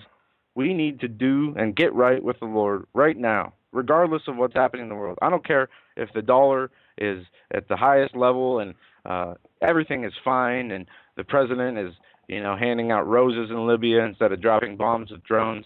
We need to be one with the Lord, our spiritual foundation being the whole of us, and that's where we build from. And exactly. And what we're trying to do is, look, information and preparation is a good antidote for fear. Yeah. Don't you think? Absolutely. And the more preparation, if you're prepared for what's coming, you're not as fearful of that event. So what we're telling you is this: because of that event back in 1971, in August 15th, I believe it was 1971, when we were taken off the gold standard, moving forward through today in 2012 with QE3 or QE in ad infinitum, what is going to take place right now or subsequent to this is a systematic, orchestrated, and controlled increase of all commodities, whether it's food, clothing, shelter, housing. Doesn't matter. If you eat it, if you live in it, if you drive it, if you put it in your gas tank, you're going to be paying more for it. Yeah. And there's an article out of CNBC today called Prepare for New Currency Wars After QE3. And it talks about the Federal Reserve and the European Central Bank. New rounds of quantitative easing could herald a new era of currency wars, according to the Bank of New York. And what follows currency wars? The dollar fell to a 7-month low against the yen and a 4-month low against the euro last week. The Fed announced a new round of QE3 on Thursday. Under the latest plan, the Fed will buy up to $40 billion of mortgage-backed securities a month in order to stimulate the U.S. economy. And it's this article, $85 billion. They have between $40 billion and up to $85 billion, right. They say. But you can guarantee they're going to the max with the printing presses. They're buying debt that no one else will buy. Yep. And expecting to sell it once interest rates go higher. But they know they're not going to go higher with the Keynesian economic plan or Keynesian economic plan that they have in place. And you can read the rest of that article, Prepare for New Currency Wars After QE3. Also, look at the article, Banks Are Selling Us Up Again. This time the fall could be $2.6 trillion or more. And these are two articles that are must-reads, and they give a better understanding into the reality of toxic debt buying and the risks people are taking, the countries are taking, and people like Bernanke are taking with everybody's lives while doing this in America. And look, we also looked at this weekend, we also were studying the real numbers, the unemployment numbers. The real unemployment numbers, if you factor in all of the people who have been defactored by the government, we came with two numbers, 11.5%, which is a generous, very generous, because that doesn't take into account all the people who stopped looking and who are underemployed. But if you take the underemployed and the unemployed, the people who have stopped looking, if you throw all of them into the mix, and Shadow Stats backs this up, you're looking at 22.8% unemployment, which is the same as Spain, I believe, Greece. And what do we see happening over there? Riots. Why aren't we seeing? Where's the news coverage? Why aren't we talking about this? And by the way, we're in a depression. We really are. Why aren't we seeing bread lines? Well, the reason we're not seeing bread lines is obviously we have. Well, we do. We've got them. Well, they're ATM cards or they're those access cards. And that's not to look. We're not. Yeah. Some people need help. We understand that, but that gives the illusion that everything is okay. And I don't want to cut this economic news short, but we have a lot of other things we need to talk I know. And we have some callers on hold. We want to get to you guys. Just some of the things. It's so important, though, folks, because this, let me end this by saying this. Just as important as the Middle East unrest for us. It's not more important because this is on our soil. Right, and this, essentially what Bernanke did and the globalists did was give Obama a re-election ticket. Because had they not done this, had they said, look, we're going to have to take our medicine, this is equivalent of giving heroin to a heroin addict and saying, I'm trying to help you.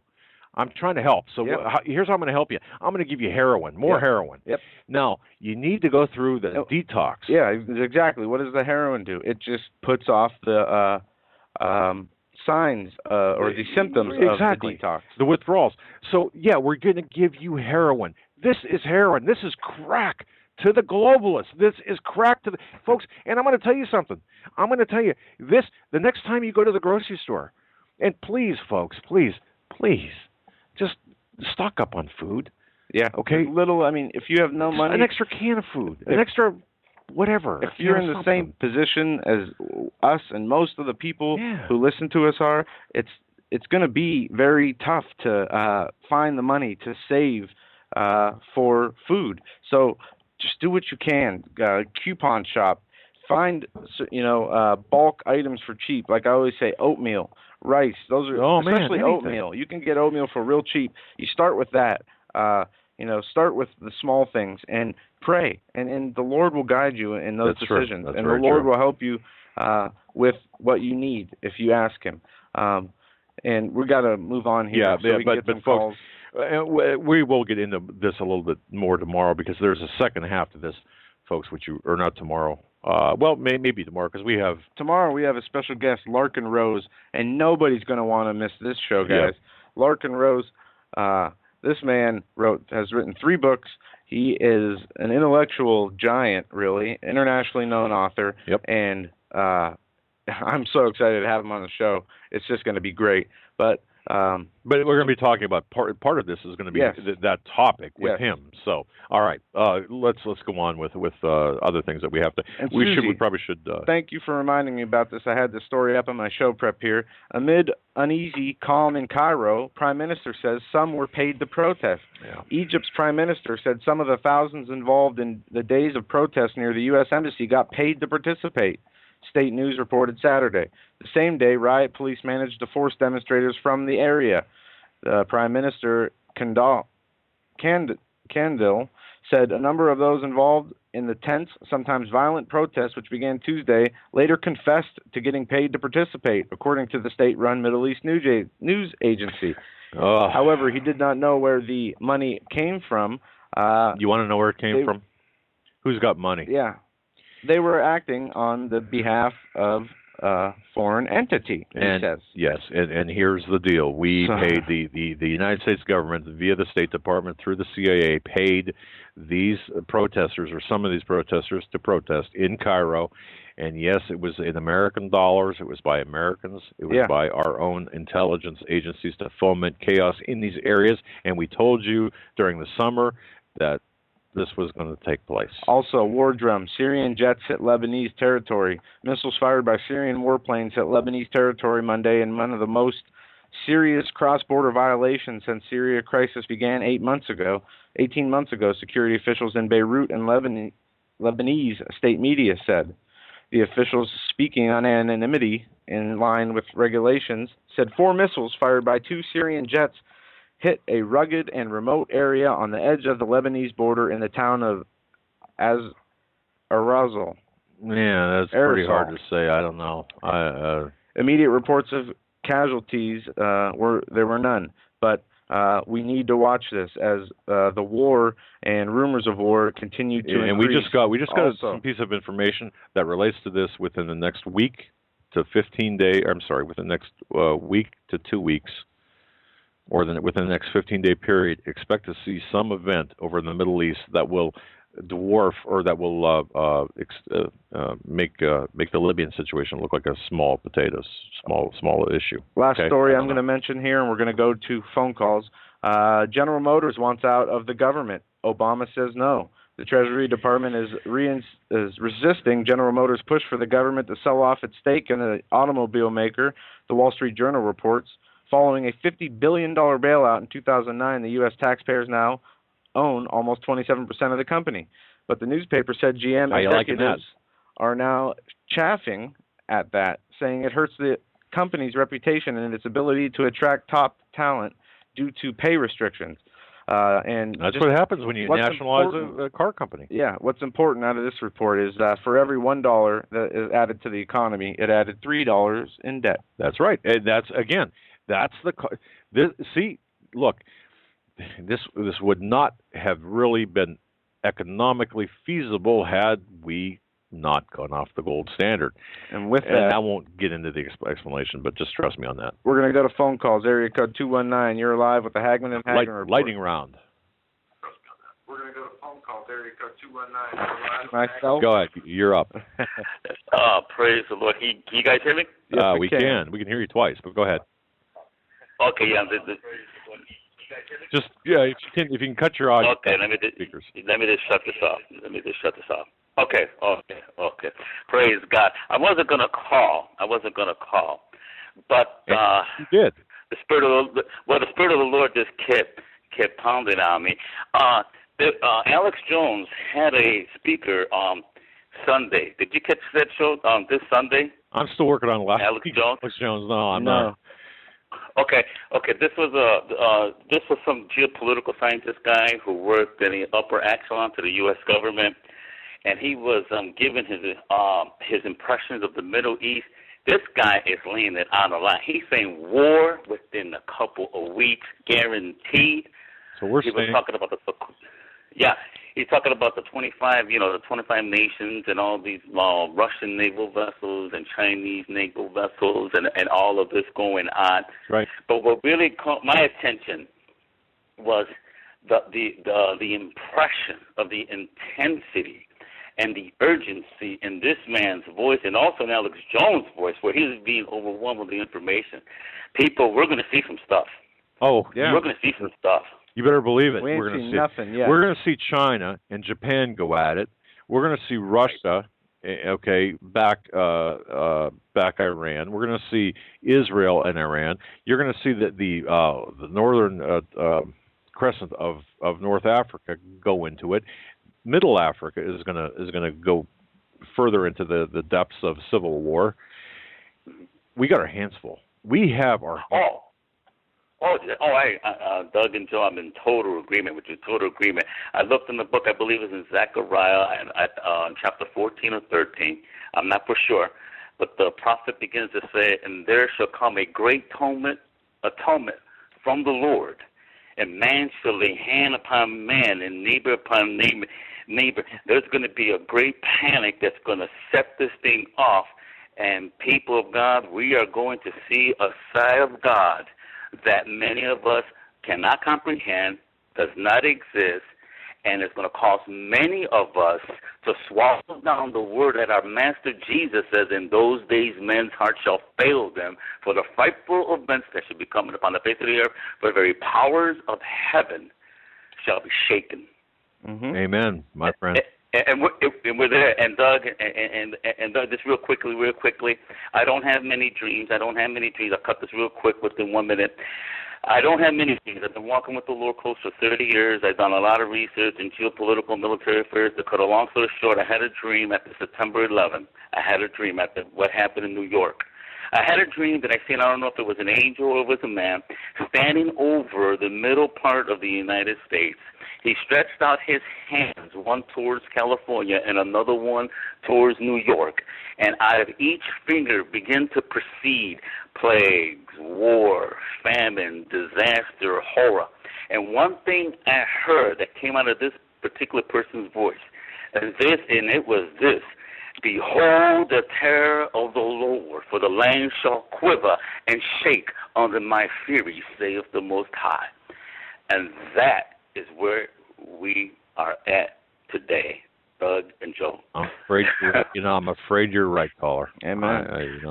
All right. Okay. All right. Well, God bless you guys. You guys have other callers, and I'm keeping you guys in my prayers, man. May the blessing of the Lord be upon you and your whole entire family. God bless you. God You bless too. you, man. Yeah, I've been talking to a lot of people that have been. You're gonna have to do the switchboard. I've been talking to a lot of people that have been having dreams like that. Well, on that same kind of same format, if you will.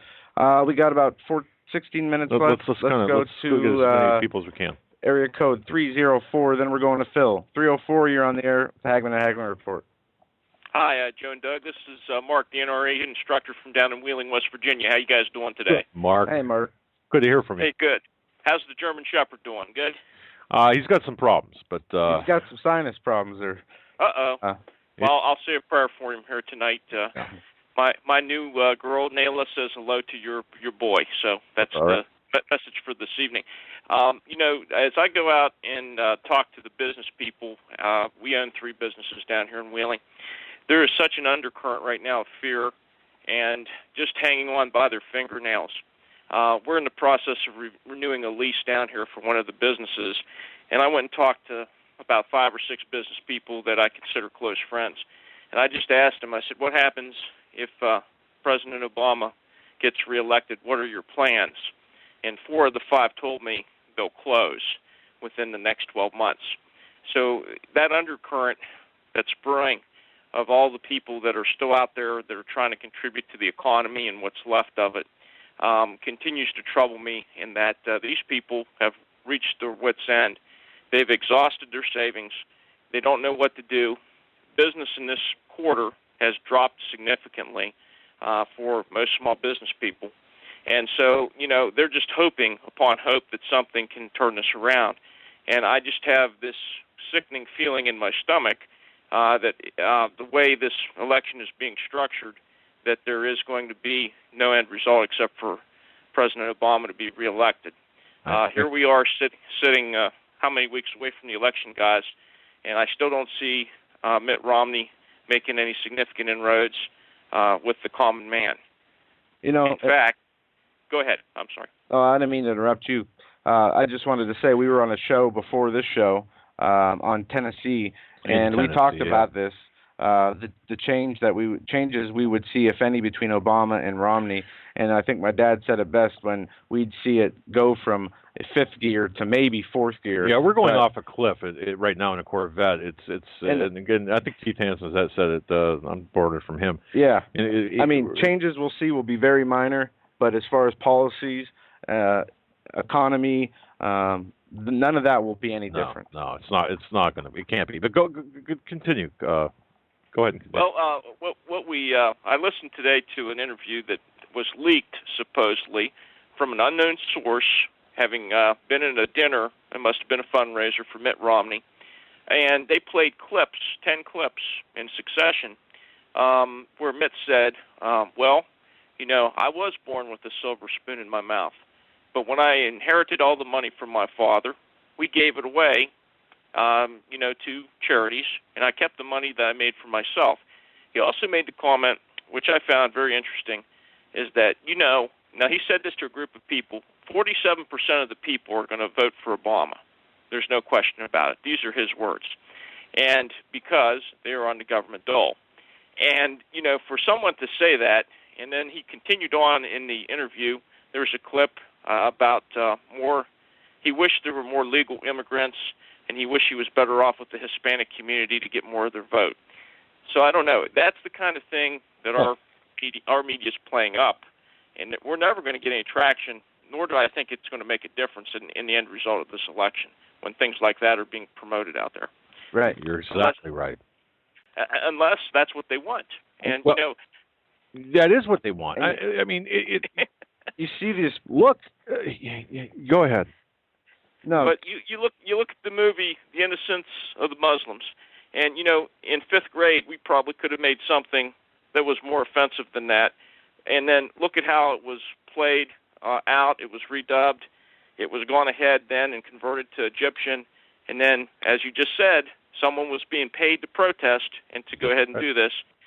It's almost like it's a bad B-movie script that's playing out, and we're just in the theater, and they've locked the doors so we can't get out. That's basically how I feel. Look, you cannot make this up. I watched Susan Rice, the UN ambassador, say absolutely it was this obscure video that, I mean, I think a video of my neighbor's dog on the internet got more coverage than this film did, this video clip did.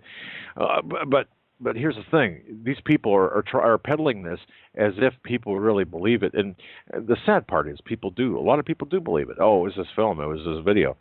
Well, no, it wasn't this video. But okay, let's say it was. Where did this video originate? Where did this video come from? This video, we were able to trace it down. This video was, dare I say, it was a hoax. It was propagated by our own government. Right. It was made to look. The movie was made about an Egyptian man. The audio was dubbed over to put in this. Yeah. It was a CIA. It was an intelligence agency. And it's been out for 4 or 5 months. In part. The fact that it happened on 9/11, and Jason pointed this out, and a couple other people pointed this out, and I have to find Angie's email. We talked about the significance of the Bush speech from September 11th, 1990. 11 years later, 9/11. 11 years later, this happens. And 11.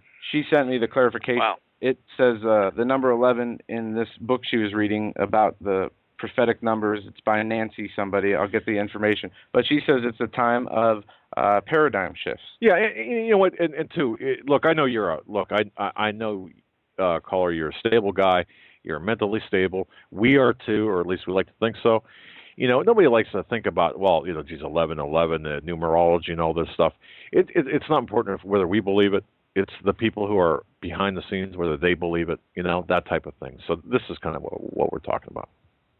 Well, and then the final thing I wanted to mention, back in the day, when we were looking at some different business opportunities, we got to know some of the folks that in Virginia and in Texas that make bunkers, and we actually looked into getting into that business as part of the preparedness movement.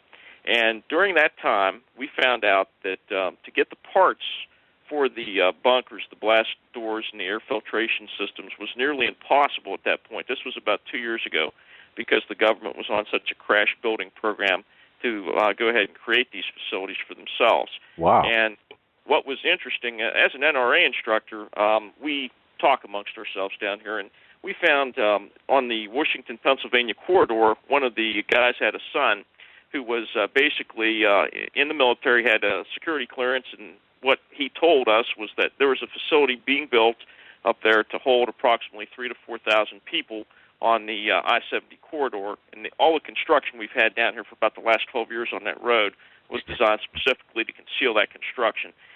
So, these guys definitely have a plan. They're executing the plan, and we're just, the humble bystanders. And I think what Joe keeps saying is we have to get right with the Lord, because there's no other way we're going to try to save us or our neighbor other than to do that. Oh, so, and you're right. You're right on the money. Wow. Well, thank you very much for your call. And for your thank you, guys. God bless, thank you for the call and the information. Yeah. We only have a few minutes left. I want to go to Phil here before the go. end of the show. Look, one thing I want to say, too, when you call in and you want to talk with us, do we press ever one. Press 1? So we know that you want to talk with us, because otherwise it shows up as that you're just listening. Yeah. But before we go to Phil, because we might take his call to the end of the show, ladies and gentlemen, if you can support us, this is a listener-supported show. Go to HomelandSecurityUS.com. There's a donate button there. If you can't support us monetarily, then please support us in your prayer. And spread the word about our program. About the show, especially tomorrow night with Larkin Rose. Yeah. People are going to be pleasantly surprised at this gentleman and the show we have tomorrow. And really looking forward before I go on Art Bell, before I go on Coast to Coast, I'm going to be putting some things up on our website, links to Larkin Rose's website and some of the videos. And I'm going to tell you, check it out. And I want to say thank you to everybody who said a prayer, who sent us a kind thank you, who sent us an email just to let us know you're listening. God bless all of you. And I am weeks behind. Thank you. I'm weeks behind. Thank you enough. And with that, our last call of the day, last but not least, Mr. Phil. Go ahead, Phil. You're up. Oh, Doug, good to hear your voices. Good to be with you guys once again. Take us out. Another day, another dollar goes by. Today I took, 6 calls an hour, all related to, I want my iPhone now, I want it tomorrow, I want it yesterday. I want. Okay, go on. You know, and I say to myself, you know, I'm working, so I obviously can't say to these people, isn't there anything else? Because I work for the same company I support. So I say to myself, I get off, I do my round of the news. I don't watch mainstream media anymore. I don't trust it. I go to Jones. I go to Steve Quayle's website. I go to Drudge. And the more I hear this, it's like these people actually deserve. Do they? I feel bad, and I question: do they even deserve to live through this? I mean, are they? And I said they do because they are victims. Mm-hmm. They are victims. Fluoridated. They are dumbed down. That's right. They are consumerized. You know, and all they want is their iPhone or their new toy. And the world is collapsing. You know, and it's my company that's keeping the economy going. It's companies. If you read anything, the 1 or 2 gross domestic product points added was Apple by Apple. So without a stable dollar, what good is it going to do? Okay, well, my company manufactures their phone. I'm not going to say where or what or how, because I don't want to bring their wrath upon me. But at the same time, why ain't they making it here? You know, and why are these companies getting tax credits to send the jobs to China? Why did we bail out Government Motors and took ownership in it when in fact they ship their jobs overseas? Why is it that Dr. Steve Pichanek comes on Alex Jones? He's the Jack Ryan character. That's right. And why is it the Mossad working with the House of Saud and the CIA? Why are they in cahoots with each other? Years ago, the Mossad and the House of Saud were at odds with each other because they wanted to see the destruction of the state of Israel. So then you got all these strange bedfellows in bed together. No. Why? Why? Okay, and I know why. Because the worst nightmare of our lives is playing out, and it doesn't have to be, and that's the Book of Revelations. Well, okay, so what I'm going to do is I'm not going to say to myself, well, I either get caught up in it and I said, okay, fine. We're in our little tech chats, and we're saying, well, I'm going to get it. I'm going to get the iPhone. No, I'm going to go to BJ's, and I'm going to start loading up. You know, I'm going to worry about getting my rent paid up. I'm going to worry about getting my cable and internet paid up so I can continue to work.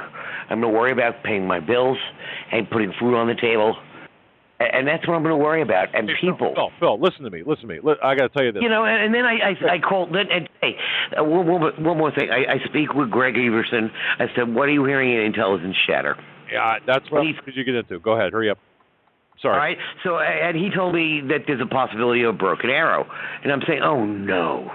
And I said, and how well timed would it be? And I'm saying, so what do you suggest I do? He says, well, do you know its target? Do you know what? And they don't have a clue. All they know is they see a massive amount of troop movements in the Midwest right now. Something's telling me something's happening there as well. So we got this whole world going through a conflagration. You got to get Greg on tomorrow. You have to do a 3 or 4 part show. The first hour, Greg, maybe get Quayle on for an hour. You know, and let's try to piece this together so we can get our listeners on board. Well, yeah, we got a guest tomorrow, but we can work on that for the rest of the week. We are listen, I put you on mute for a second, Phil, because I don't want to overlap. We are following the story, the account of a possible broken arrow, meaning, folks, a loose nuke in the United States. We've heard this by Mr. Evenson. We've heard this by a couple of different sources. And these are the same missing. In the last 24 hours, we've heard that there's a situation. 90 seconds. We are looking at this. We don't know. We don't know yet. We're trying to figure this out. We're trying to find out if this story is true. But we are seeing, as Phil said, the troops, the movements of troops in the center of the country. So I wanted to let people know because Phil had that. Why did we wait to the last part of the program to give you that? Because, look, we don't know if it's true or not. All right? But that's something that we're looking into. We got about 90 seconds left. Oh, 60 seconds left. 60 seconds. Phil, I'm going to bring you on just to say goodbye. Thank you for calling. Yeah, and thanks. Do you want me to call you tomorrow before work or after work? Or what do you want to do? We'll talk. So I can help you with something together? Yeah, we'll talk off air, my friend. Thanks for calling. All right, good. Folks, we are coming up against the last 30 seconds of our show. We want to thank you very much for listening tonight. Kind of a hectic night. Yeah, it went by real fast, and we have a whole lot of news we didn't even cover. But anyway, tomorrow, Larkin Rose, please do not miss it. Tell a friend. World-renowned author, excellent intellectual mind. You're not going to want to miss the show.